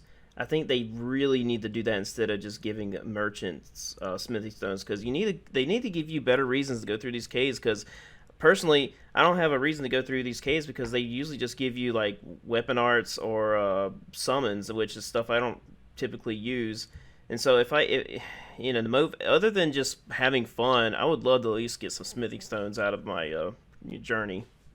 Oh yeah, and I 100% agree because I think isn't it the Falling Star Beast? He drops a smithing stone seven or some Yeah, smithing I stone think he six or drops seven, five of the and then smithing he stones. drops Seven. yeah, then he drops five extra smithing stones on top of the Somber. So I mean that was a cool incentive. That's one of the Hmm. few bosses that I like. But I mean yeah, what is it to say about Elden Ring? I Fantastic mean, narrative. God, I mean, we could spend hours talking about Elden Ring alone. As I mean, unlimited I amount of know. hours. Yeah, I Uh, mean it's yeah, it's a tough one. I mean, I guess. What would you? I mean, I know you mentioned keeping it the same with the smithing stones, but what else would you improve? Um, Honestly, I think making some of the lower tier spirit summons a bit better. Like I feel like there was some cool opportunities with spirit summons that they just didn't capitalize on, like the tibia summons. Hmm. I feel like they could have been better than what they are, especially the one, the three skeletons that do the sword attack together. Uh huh. It's good, but it had so much potential, and it was kind of a letdown for the output. Just yeah, I feel like they missed a couple of opportunities that they could have done better in that aspect because a lot of people just spam Mimic Tear, Black Knight Tish or Tish. What is it? Teeth? Tish? However it's pronounced. That Black Knight Assassin. So Yeah. yeah, I feel like they missed the capitalization point on that a little bit more. Mm.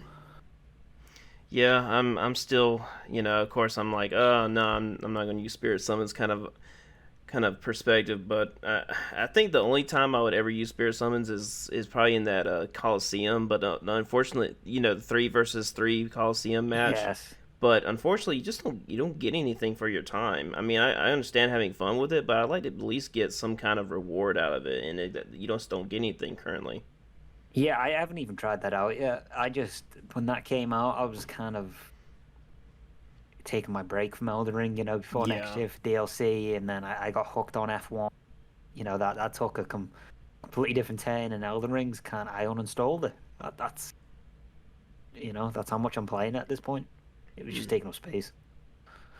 Um, Well, I guess was there anything else you want to say? But I didn't want to concentrate too much on Elden Ring because I feel like we could save other no, podcasts just to kind of really fill it up with Elden Ring talk, especially with the Volume 2 coming out soon. We're definitely yes, going to go through a that'll be ton of exciting. stuff. I mean, I don't know how long that podcast is going to be, but however long I can possibly do a podcast for, because I'm sure we're probably going to touch on every single boss. And We might have to do. You'll have to come up with a series instead. Like with installments. There'll be that many things. yeah. It'll be like 2 months later, catching up on the podcast. hmm Yeah, but no, I haven't really got much else to say about Elden Ring. I know it's really On hard. its original. It's really hard to hold back on Elden Ring. I understand.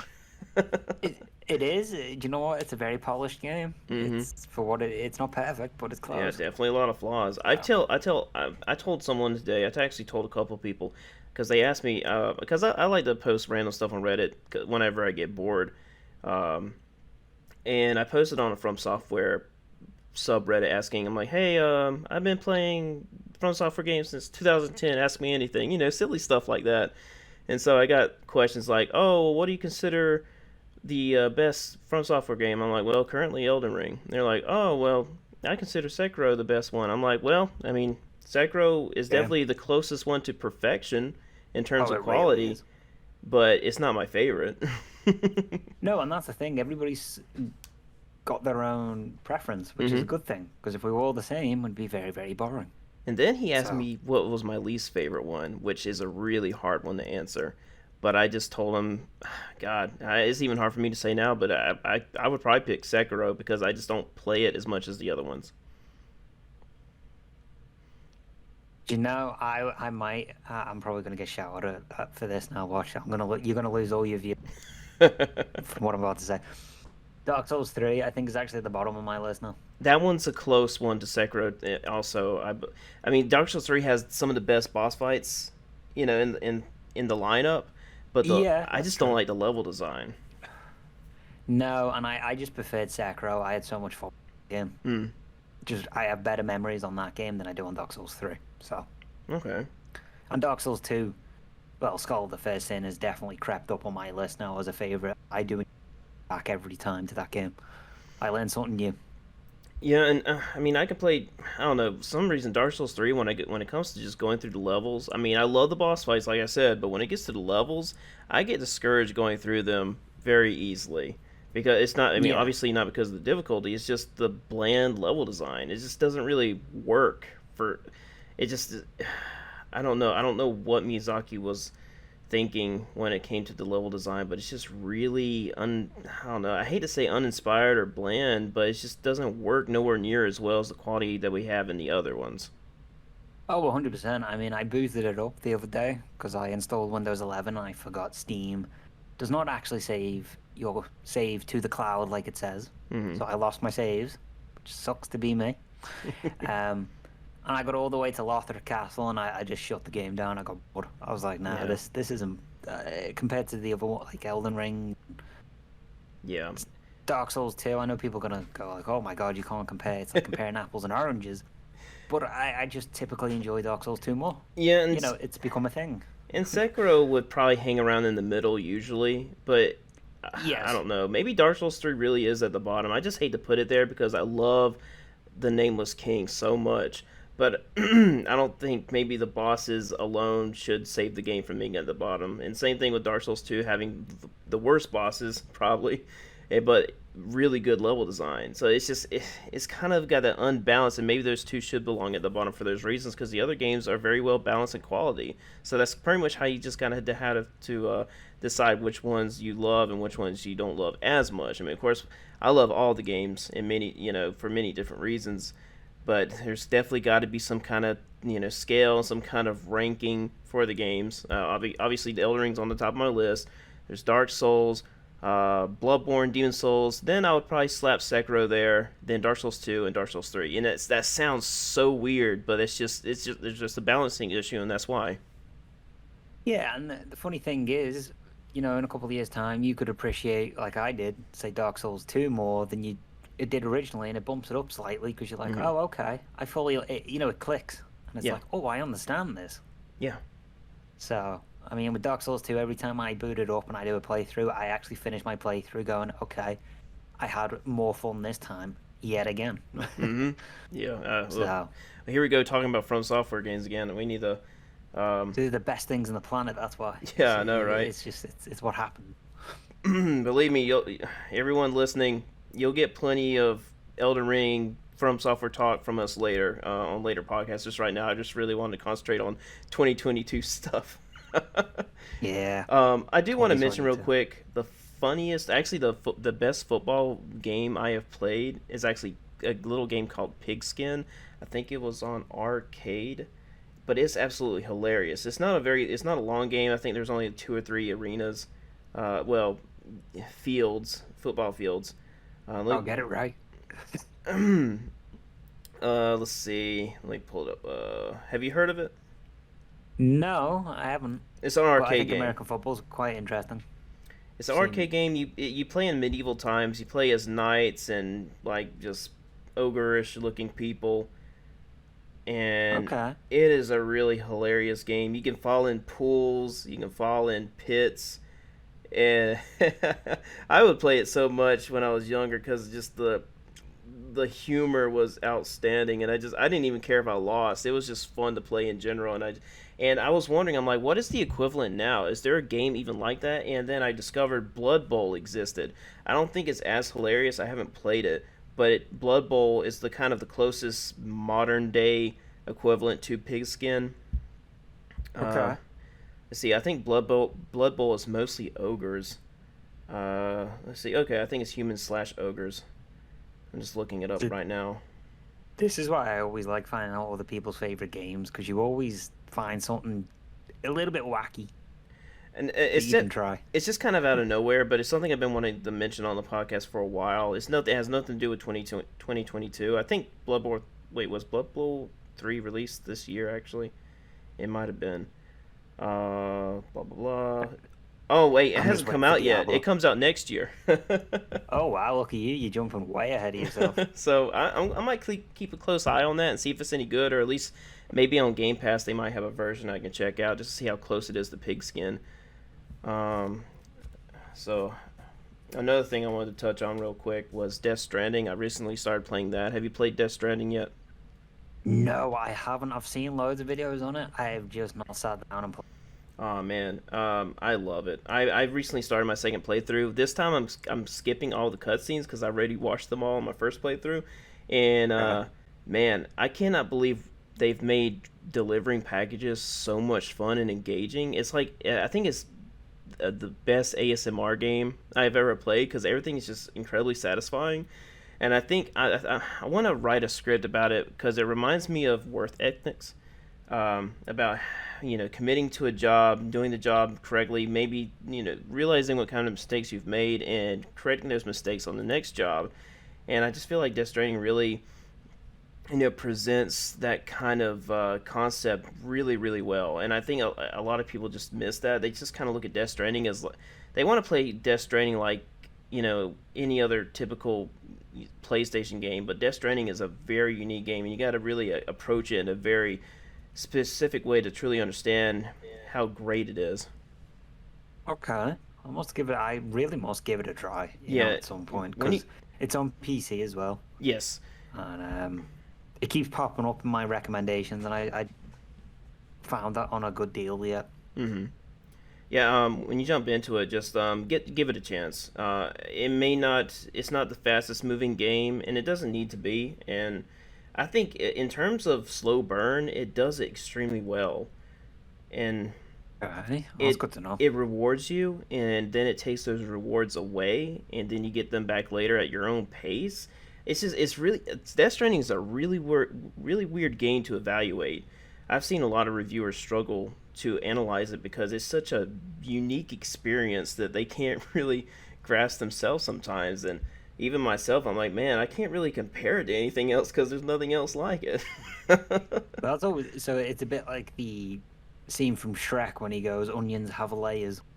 It's hmm literally that situation, which is a good thing I think because maybe the closest thing is Paperboy. I saw that pop up. I never looked into it. I just always seen that every so often. um, I found out Paperboy actually has an ending. I didn't know that. I forgot what happens, but I know it ends somehow. But yeah, I got my wife to play Death Stranding. She's calling me every so often, asking me how to do something. She's like, she gets herself in the weirdest situations in video games. Okay, here we go. We're gonna go off topic again. She was playing LA Noir, and she's like, "What am I doing wrong?" And I look over at her screen, and she's on the side of the criminals shooting at the cops. Oh my god! I'm like, I'm like, honey, you're with the criminals shooting at the cops. That's why you're dying because the criminals are shooting at you because you think you're shooting at the cops. Oh my god! Talk about wrong time, wrong place. It. She's so funny to watch. I bless her heart. I mean, she tries to get into video games, and some get video games she adapts pretty well to. But Death Stranding, she's having a kind of a hard time understanding how the prompts work, and the icons are not exactly clear on what you need to press. But Well, I would say if you want to avoid a divorce, definitely do not get her to try Dark Souls. she's already tried Dark Souls, but she's fine. I'm Damn it. trying to avoid games where I have to play with her because it is definitely you're because you're I'm I've been playing games for like 25 plus years, and then trying to co-op with someone that's been playing games kind of on and off, but not as frequently as me, and Totally get it. I'm trying to go at a very fast pace, which I'm even when I'm slowing down, I'm still going way too fast, and she's just over there trying to learn the mechanics, and I guess I just get too impatient or something like that, and so You it's know, very I did the same. conflicting. Hmm. I did the exact same. Oh really? Yeah, I get it. I 100% get what you're saying. Um, yeah, I get agitated. I'm like, come on, hurry up. You know, No, it's so simple. weird. It's so weird trying to put yourself in a position of being a gamer with not a whole lot of experience. Yeah, and I think as well, we kind of forget we were there at one point. Yeah, yeah. Yeah. But yeah. Like my dad's getting into it. Oh really? Yeah, like, and he's been into games anyway, but VR kind of really got him into the games. And now he's getting a gaming PC and all that to like Formula One and loads of other racing simulators and flying games and all that kind of stuff. Um, Okay. so no, he's getting into it. It's pretty cool to see. So Nice. it's fun. Did he enjoy the last podcast that we had? Hey, yeah, from what he listened to, what he told me, he listened to the amount. I don't know if he finished it all or not, but I know from he listened to a good portion of it, and he said he enjoyed what he Okay. was Well, listening to. let him know that the clips are out. So if he needs to watch just little sections, those are out on. I think the last one from our podcast will be uploaded tomorrow. I know. Yeah, Friday. the Friday. ceaseless discharge one actually popped up on his Mac notification when I was chatting to him, Hmm. and it popped up in the corner. Um, That was a fun conversation. yeah, that was a fun podcast. Oh yeah, That that was whole podcast was great. yeah, and I'd never done one before, so it was a fun experience. It was enjoyable. I hope you It's were more good relaxed times. this time. Yeah, this time wasn't too bad. This time was a bit, you know, easier to Hmm. kind of relax. But I guess at the same time, it's more of a casual conversation. I guess in this situation, you know, because we're talking about games. Oh You know, yes. it's one of them. Um. So yeah, I just wanted to mention Death Stranding for a moment because I just recently realized how much more I love that game now compared to the 2019 playthrough, and highly recommend it. And just stick with it. Because, like I said, you will get rewarded. You will get the thing that you're after when it comes to transporting items, but it will be taken away from you. But don't worry, you'll get that that nice little reward back, but at your own pace. And it is online connected, so you will get help from other players from stuff that they use. That's one of the most intriguing aspects of the game. You'll be scaling mountains and rocks and stuff, and you might not have a ladder. You might have used your last ladder, and you're looking around and you find a ladder that someone else used, and you use that ladder. It's like Dark Souls in a way, but in a very different direction, and it's entirely fascinating. It's definitely an experience you cannot miss out on, because especially right now while the servers are still on. I don't know how long the servers will be alive. I'm sure it'll be on for a long time, but definitely jump on it while it's still active. That way you can experience that incredibly unique online community that people. It's not a competitive community, which I think makes it really fresh and non-toxic. And like I said, it's something you really got to see for yourself. Okay, awesome. Right, I will have to see if I can get it on a good deal Hmm. because Keep an I've eye seen a lot out. of people say it. Yeah, a lot of people said it's good. And it really irks me when people call it a walking simulator. It is not a walking simulator. It's a delivery simulator. Just on a better scale. Yeah, it's a good simulator. I mean, Oh no, I will have to give it a go. okay. So I'm gonna run through my top five real quick. I'll start from my top down to my bottom because everybody knows what my number one is, and of course that's Elden Ring. We already talked about Elden Ring. All right, number my number two. Was there anything you wanted to ask me about Elden Ring? We probably already gone through it. Yeah, I think we share pretty similar views on it. So, Okay. Number two is Frogun. If Frogun is really that high, yep. hey, it's a good game. Oh yes. It's a fantastic game. Regardless of his many problems, I love the game, and it was one of the many incredible experiences this year. It was really, yes, nothing else was really topping it. Um, did you have anything for me from that, like from my experience with the Frogun?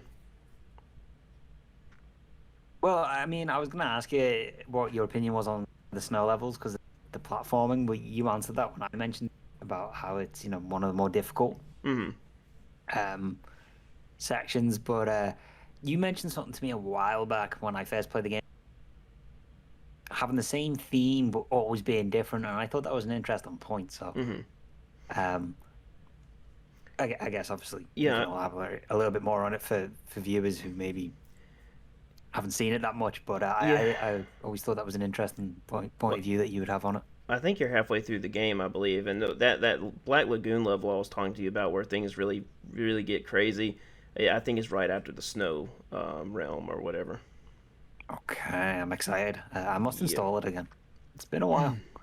yeah, definitely jump back on that because yeah, Frogun's got a lot to offer in terms of platforming Oh, it really and does. collectibles, and Yes, and it's collectibles and hats. incredible the organic difficulty in Frogun. There's no difficulty sliders, there's no difficulty selections. It's not like, oh, easy, normal, hard. No, no, no. You can rush through this game in probably in a few hours if you're just not worried about doing anything else. But if you want to do everything, that's a totally different experience. No, that is true. Yeah, it is one of them games that can easily take up your time if you're not careful. Mm-hmm. All right, so number three, this is where we're going to get into different territory.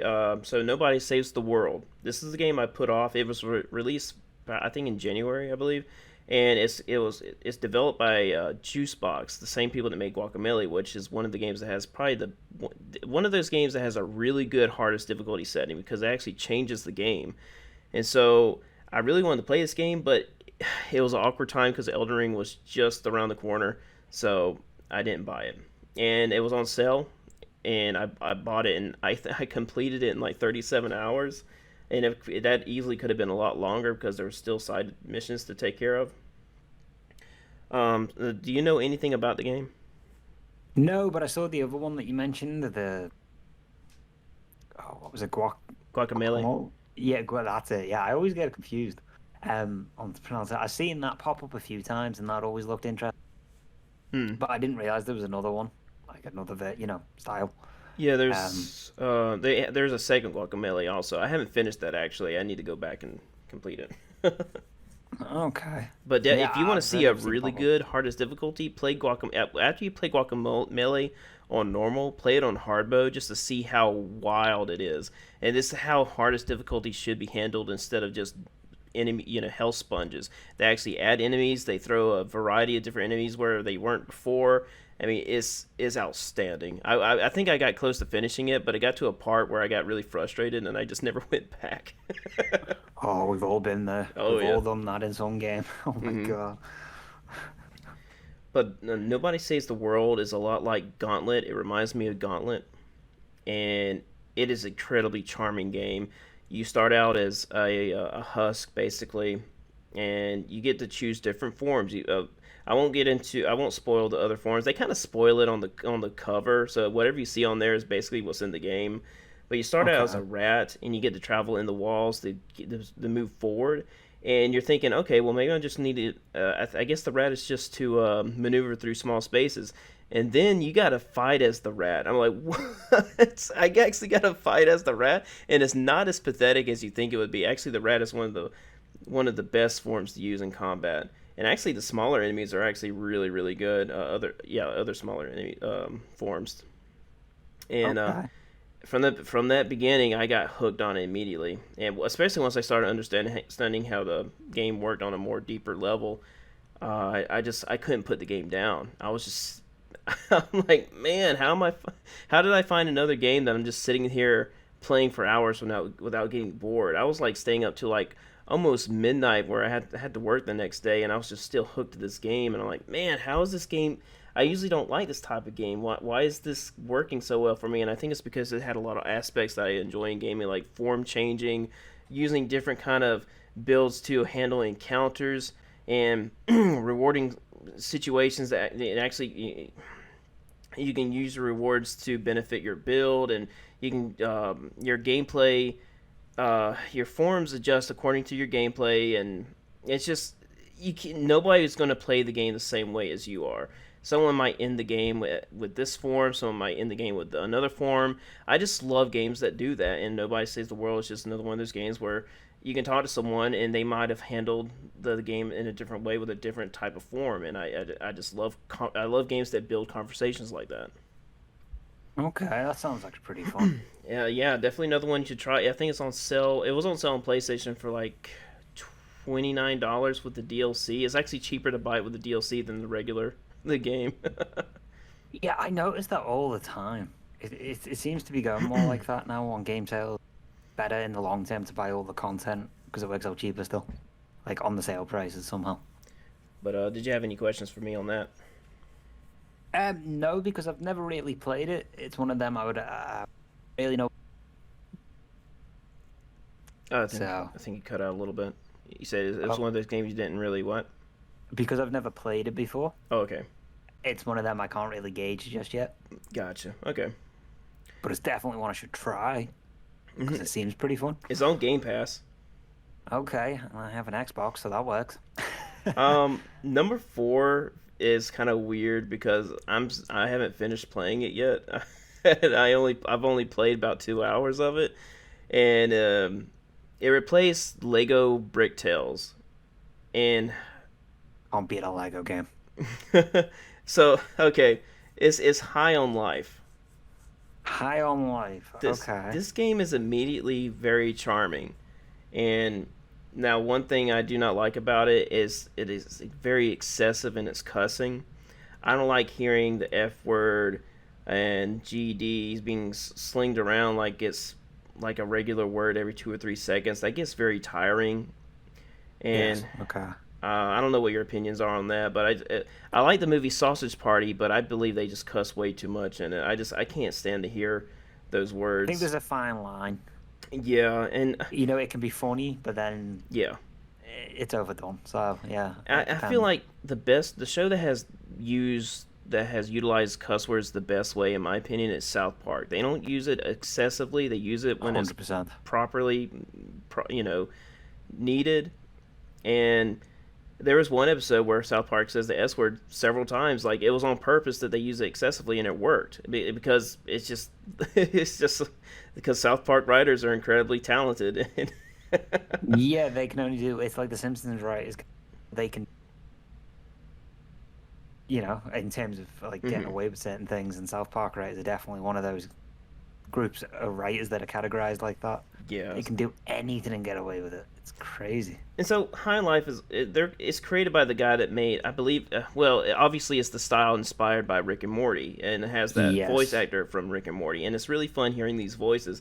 It seems like he only knows how to do one voice. Yeah. It's like borderline annoying, but Yes. I don't mind. I don't mind that he uses the same voice because it's just they're really fun voices, and I don't blame him. But yeah, I've turned down the talking to like bare minimum just so I don't have to hear all the cuss words, and I might have to Yeah. get No, to I the get it. point where I had to maybe mute it or something like that. But right now it seems fine. I think reducing the dialogue has worked, but still sometimes you have to talk to an NPC and they're like, "Oh, f this, f that, GD." I'm like, "All right, let's chill, for a little bit." Yeah, I think like Borderlands did it quite well as well, where they used swearing but did it in a good way. Okay. Where it was timed. Like that was kind of the theme was it. There was swearing, but it was the funny kind. Where you knew it was a joke. It was done tastefully. That's kind of the way to think about it. And so yeah, it feels weird putting it in this list, even though I've only played 2 hours. But I already know I'm going to remember this game because it's just it's a first person shooter, but the weapons talk to you, and I think that's really unique. I think the level design is really cool. In terms of shooter, is I can't really this is I can't really say too much about it because I've only played 2 hours, but I already know it's going to be one of my favorite games this year just because the beginning was so incredibly engaging. Because I played on PC at first, but my computer needs a new motherboard, so I switched over to Xbox, and actually my save crossed over. I didn't expect that. Game Pass is really accessible when it comes to Yeah, transferring data, so that was because really Windows cool. 10. And I also love the music in the game. I love the combat music when you're running around and stuff. It's already incredibly memorable, and I cannot, it's got to be in my top five this year already, just because of how charming it is in general. Uh, in the platforming, it's guess what? It's platforming with consequences, like with Frogun and Elden Ring. If you fall off, you die. Unlike Oh, that's Ragnarok. good. Okay. In Ragnarok, Oh, you that's can't very fail good. in platforming because there is no platforming. Yeah, this game actually takes skill. It doesn't just take chuck axe and run. Yeah. But one issue I am having another issue I'm having other than the excessive cussing is I think the difficulty I have it set on is way too easy. It's on normal mode, and this was just one of those recurring issues I have with difficulty options where I'm probably playing on too easy, but if I bump it up, it might be too repetitive, and so I don't know if I just need to play it safe and just keep it on normal, but I don't like it when I defeat a boss on the first attempt. I hate that. Yeah. I want to be on a boss for a long time, but I also don't want it to be tedious, and that's just the problem where difficulty options come in because it's just not going to be designed the way I want it. I kind of have to play it in a very casual way because it's either playing in a casual manner or playing in a very repetitive manner where I'm just going to get bored of it and maybe not even play it again. So it's very conflicting, and unfortunately, a lot of games are just like that. And I guess I just have to accept that. I think it's just one of those things. One of those things in gaming. I just got to accept that not every game is going to be designed like From Software, and I just got to get over it. Yeah, I think, especially considering how good FromSoft games are, they kind of defined Hmm.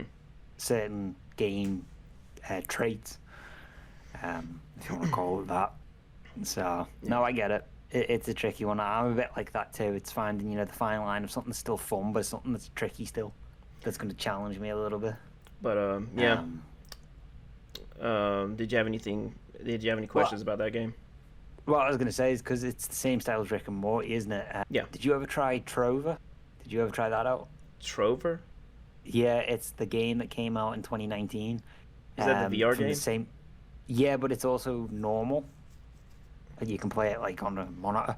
Um, that was quite good. It's that kind of same idea, though. A little bit overused, probably on the curse words. You said but it's still a fun game. I forgot what's the name? I thought it was called something else. Trover saves the universe. Rover saves the universe. Trover. Trover. Yeah. Okay, okay, yeah, you're right. I thought it was called something. I thought it was something else, but yeah, I know what game you're talking about. Yes, one where you get to replace your eyes with Yes. other beings. Yeah, and it's a bit wacky. It's like proper out there. Was it pretty Um, good? it was good, and it gives you, that sense of humor Rick and Morty has. But I wouldn't come back to play it once you've played it once. Once you've done it, finished it, kind of thing. Okay, so it doesn't have a lot of replay value. I think it depends on your age, personally. If you're Okay. a kid, no, but if you're a kid, you're gonna constantly play because when you get to mid-20s and up, if you're playing something like Elden Ring, then there's different in between what you're wanting. Or say if you're playing something like Call of Duty, you're probably not going to come back to this game as much. Okay. It just doesn't give you the same excitement, I guess, in a way. All right. So, Yeah. um, Oh, sorry. oh, I didn't say anything. Okay. I didn't say anything else. Sorry. I'm sorry. So it feels like I've been cutting you off a couple times. I'm sorry. No, no. Um. Um, So yeah, that's on Game Pass also, which is amazing. Game Pass is absolutely incredible. Fantastic, isn't High it? on And it Life. crosses over to Windows. Oh yeah, and High Life is not on PlayStation. And if it does pop up on PlayStation, I'll probably play it again just so I can maybe get the platinum. I'm hoping one day I get back into trophy hunting. It's just trophies have been absolutely disappointing lately, so which is why I haven't been doing it because it's either way too easy or too repetitive. It's just one of those conflicting things. Again, same thing with difficulty options. Um, Oh, I 100% get you. uh, yeah, well, yeah. One more thing I want to talk about on High Life. At the very beginning, there are these really creepy photos in the guy's bedroom, and Okay. I don't remember. I haven't seen anything like that since San Andreas when they had really creepy pictures hanging on the wall. So that was a nice little bit of atmosphere because I'm like we don't see a whole lot of creepy little stuff like that anymore. No, and I think those small details make it Hmm. Easter egg hunting, basically. That kind of way. I Yeah, like that's a lot. I like looking at something and not being able to comprehend what it is until I blink a few times. Yeah, I mean, that's part of the charm. It's like the pornographic picture on San Andreas. I believe it's still in the remaster, the current remaster, but it's so simple but hilarious just to see it in the video game. It's like, what is that? Because I remember when I was a kid, I had no idea what I was looking at, and then of course, as I got older, I was like, okay, that's Yeah, what's it all going makes on. sense. People that have played San Andreas know what I'm talking about. It's pretty much the only pornographic photo that you see a lot in the game throughout the game. And so anyway, I'll go ahead and say number five. Number five might change between Lego Brick Tales and this one. And so right now, my number five is Terra of the Hemosaurus or Terra of Hemosaurus. Okay, I haven't heard of this before, so this would be a new one. This is a really short game. You could finish it in a few hours. Um, but it's like Rampage, but it explores with a lot of gameplay aspects. I feel like Rampage should either adopt or this series become something larger. So I do have a lot of problems with the game, but I thought it was just executed so well. I had to put it on the list. So of course you play as a monster, and you're Okay. destroying buildings, but these buildings actually have physics, and the buildings are made of little squares, and if you damage the building enough, these squares actually loosen up and actually fall, and it's incredibly satisfying. It never got old for me, and so that's basically it. And they give you other tools like a big steel ball to kick into buildings, and you can kick cars into buildings, and eventually you get to battle helicopters and tanks, and it gets so crazy. And I felt like a little kid playing that game, and that's actually a feeling like a kid in a good way, not like Ragnarok where your hand is being. I'm sorry, I'm totally bashing Ragnarok throughout this No, entire podcast. you get more of a nostalgic feel. But I felt like a kid in Ragnarok because they were holding my hand the entire time, and it was a bad feeling as a kid. Now, this good feeling as a kid is reminding me of games I loved back in the day, like Rampage, and this feels like another version of it that's more modernized, but also looks like a Nintendo game. So Okay. it's not in 3D or anything like that. Is sprites is it looks legit like a Nintendo game. Even the cover art looks like something you would see on a Nintendo cartridge, and Because I was going to ask that. What was it graphically? yeah, How was it done? it could Okay. easily be on a Nintendo game. I don't know how Nintendo could handle physics, though, but um, so unfortunately, see, it has a lot of flaws. You start out with all the monsters. You don't unlock any monsters, which sucks. You have Okay. you have your typical Godzilla monster. You have the Mecha Godzilla monster, and you have this kind of salamander one, which is kind of unique, but it has the fire attack you think Godzilla would have, the Godzilla like creature would have, but the Godzilla creature has more like a roar special attack. The Mecha Godzilla has a rocket special, and so the salamander has this fire like Godzilla, but is super effective. I thought it was super effective.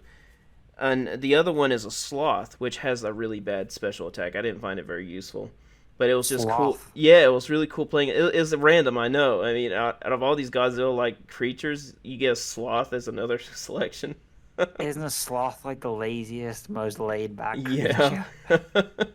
Oh my god. but What a I wacky character.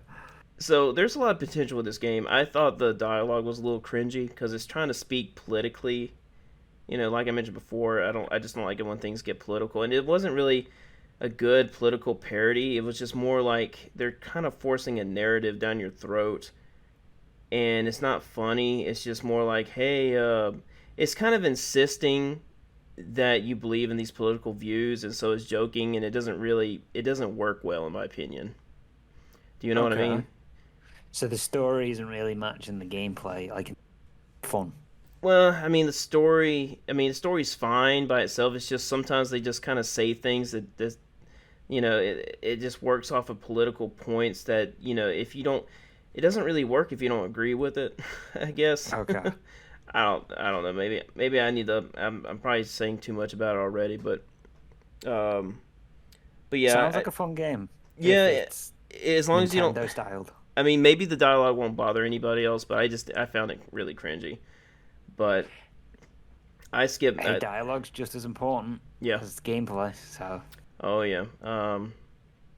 Well, sometimes. well, yeah, I mean it depends in the context, but it's if you've got dialogue and it fits the game, then it makes the game even better. Yeah, especially when it's memorable. Exactly, yeah, like that's a big thing. I can remember maybe a few things from the From Software games, but I can remember a lot more from the God of War games in terms of Praise the dialogue. sun. I remember when Kratos said "Praise the sun," especially when he was ripping the sun's head off. Um, Oh, that was such a cool scene too I in the know. game. That Oh, particular scene, it's fantastic. that was like the first thing I saw. It was like I think it was an IGN review, and that's like the first thing they showed in the review was him ripping his Helios. It was a Helios. Yeah, it was Helios rips his head right off. That scene is so funny. It's God, fantastic. just rips his, and you never get a scene like that in Ragnarok. That's like a true M-rated scene, and then like, Truthfully, would you even get a scene like that nowadays at all in a game? do I know? Would you even get a scene like that in a modern day game? I would hope Like, so. I'm sure there are really gory games out there. They're just not as popular. I mean, I don't know. I mean, you still get stuff like Doom, but you're killing monsters, not people. yeah, Doom's on a different level, isn't it, of goriness, I guess. Now, there are moments in Ragnarok where you can do where there is one scene in particular where you get to cut someone's arm off, like an actual person's, but it's instantly taken away. And if you played it, you'll know what I mean. I won't say it here. and that's just a lot of things Ragnarok gets wrong. They get your heart pumping, and then they just take it away because of something really silly. And then they crush it. Just step on it. All right, Kitty, you're trying to get into the podcast. I know it's been like, I think we might break the record actually this time. What? Oh my god. Two Record 2 hours breakers. 20 minutes. I know I had to cut some out because of the empty space, but it's about as long as the Punk Disorder podcast. Did you listen to that one? No, not all of it. I must go back to listen to it. I listened to it a little bit and then got sidetracked like I do, pretty much. He was definitely every one of my guests are very interesting. He definitely had some very wild topics like Pokemon. It's something about organic difficulty. We definitely touched about organic difficulty a few times in that podcast, but I won't talk about it too much because this podcast is about you, not him. No, I must go back though and listen to it because I started to it and then I ended up move on to something else. You just forget things. Yeah. But I think we're good for this podcast, don't you think? Yeah, I mean, there's what else can we say? Like, I don't think there's. Did you have any runner-up games that you were thinking about? Well, I did play Pumpkin Jack, but that was from last year. That game is really fun. It's like an old PS2 game. I definitely recommend that. There are hang-ups, though, when you interact with items for some reason. I think that's going to be... I think that was actually in the podcast clips from our previous podcast, I believe. Yeah, I think something was mentioned. Well, in the podcast clips, it has gameplay of Pumpkin Jack. Yeah, I was gonna say I remember seeing like because you do Frogun a lot, and then this is interesting. I'm sorry. I noticed when you changed the gameplay, I was this is. You keep cutting out for some reason. Do you know we've got bad cold weather at the moment, so the internet's been a bit weird. Oh, okay. Yeah. So at pretty much after your clips, oh yeah, actually that's another topic.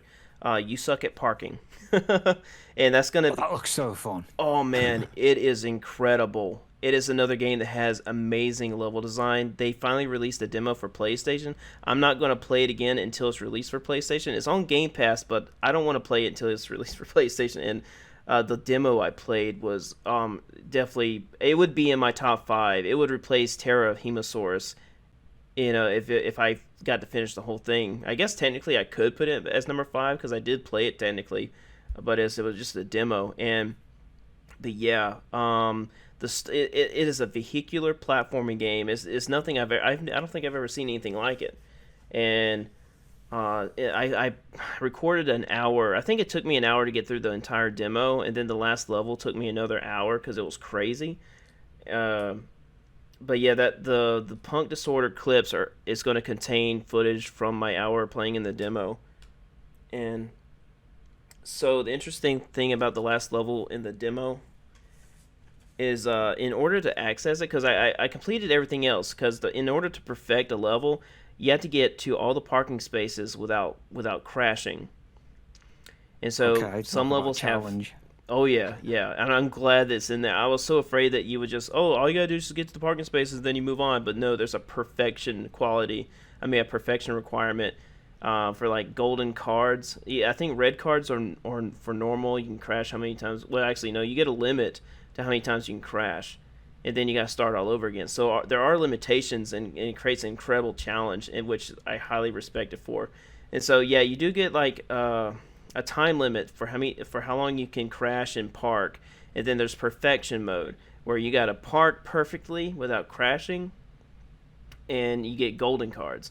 And so I thought I had everything, and then I was checking the level list, and it showed that it had like a VIP level, and I was like, okay, well, where's this at? So I'm like searching around for like 30 minutes, and like I cannot find this. And then I noticed that there was like a subscribe to our mailer section. I'm like, well, I don't want to get any spam, so I skipped that. And then I'm like, wait a minute, it's a VIP level.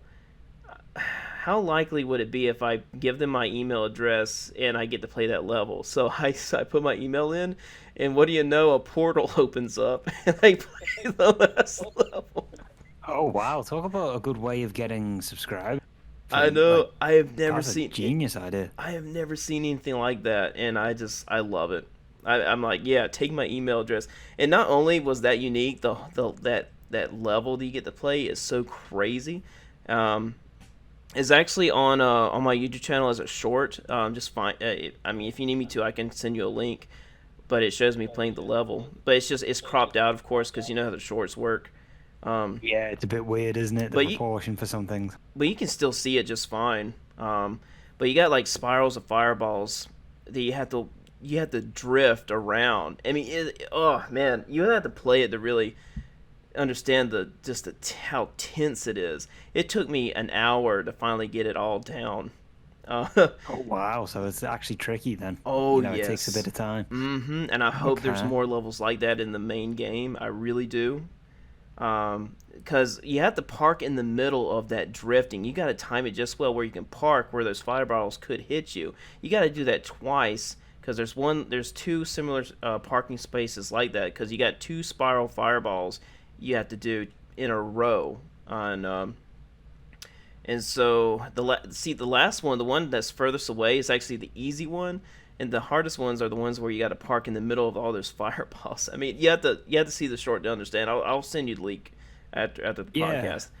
And one of the most satisfying things I've done this year, even among Elden Ring and all that with Radagon and Godfrey, doing the no damage runs on them. This was really satisfying, even though it only took an hour. Isn't it funny how sometimes the simplest like style games are the most rewarding? Mm-hmm. So That's crazy. definitely keep an eye out for that. Play the demo. I mean, well, you can access actually if you have Game Pass, just play the game. Now if you want to. Yeah, and give it a go, yeah, and see how Yes, it is. Because it did look like one of those games, again, a bit like you can just sit down and have a bit of fun. but probably the best demo I have ever played.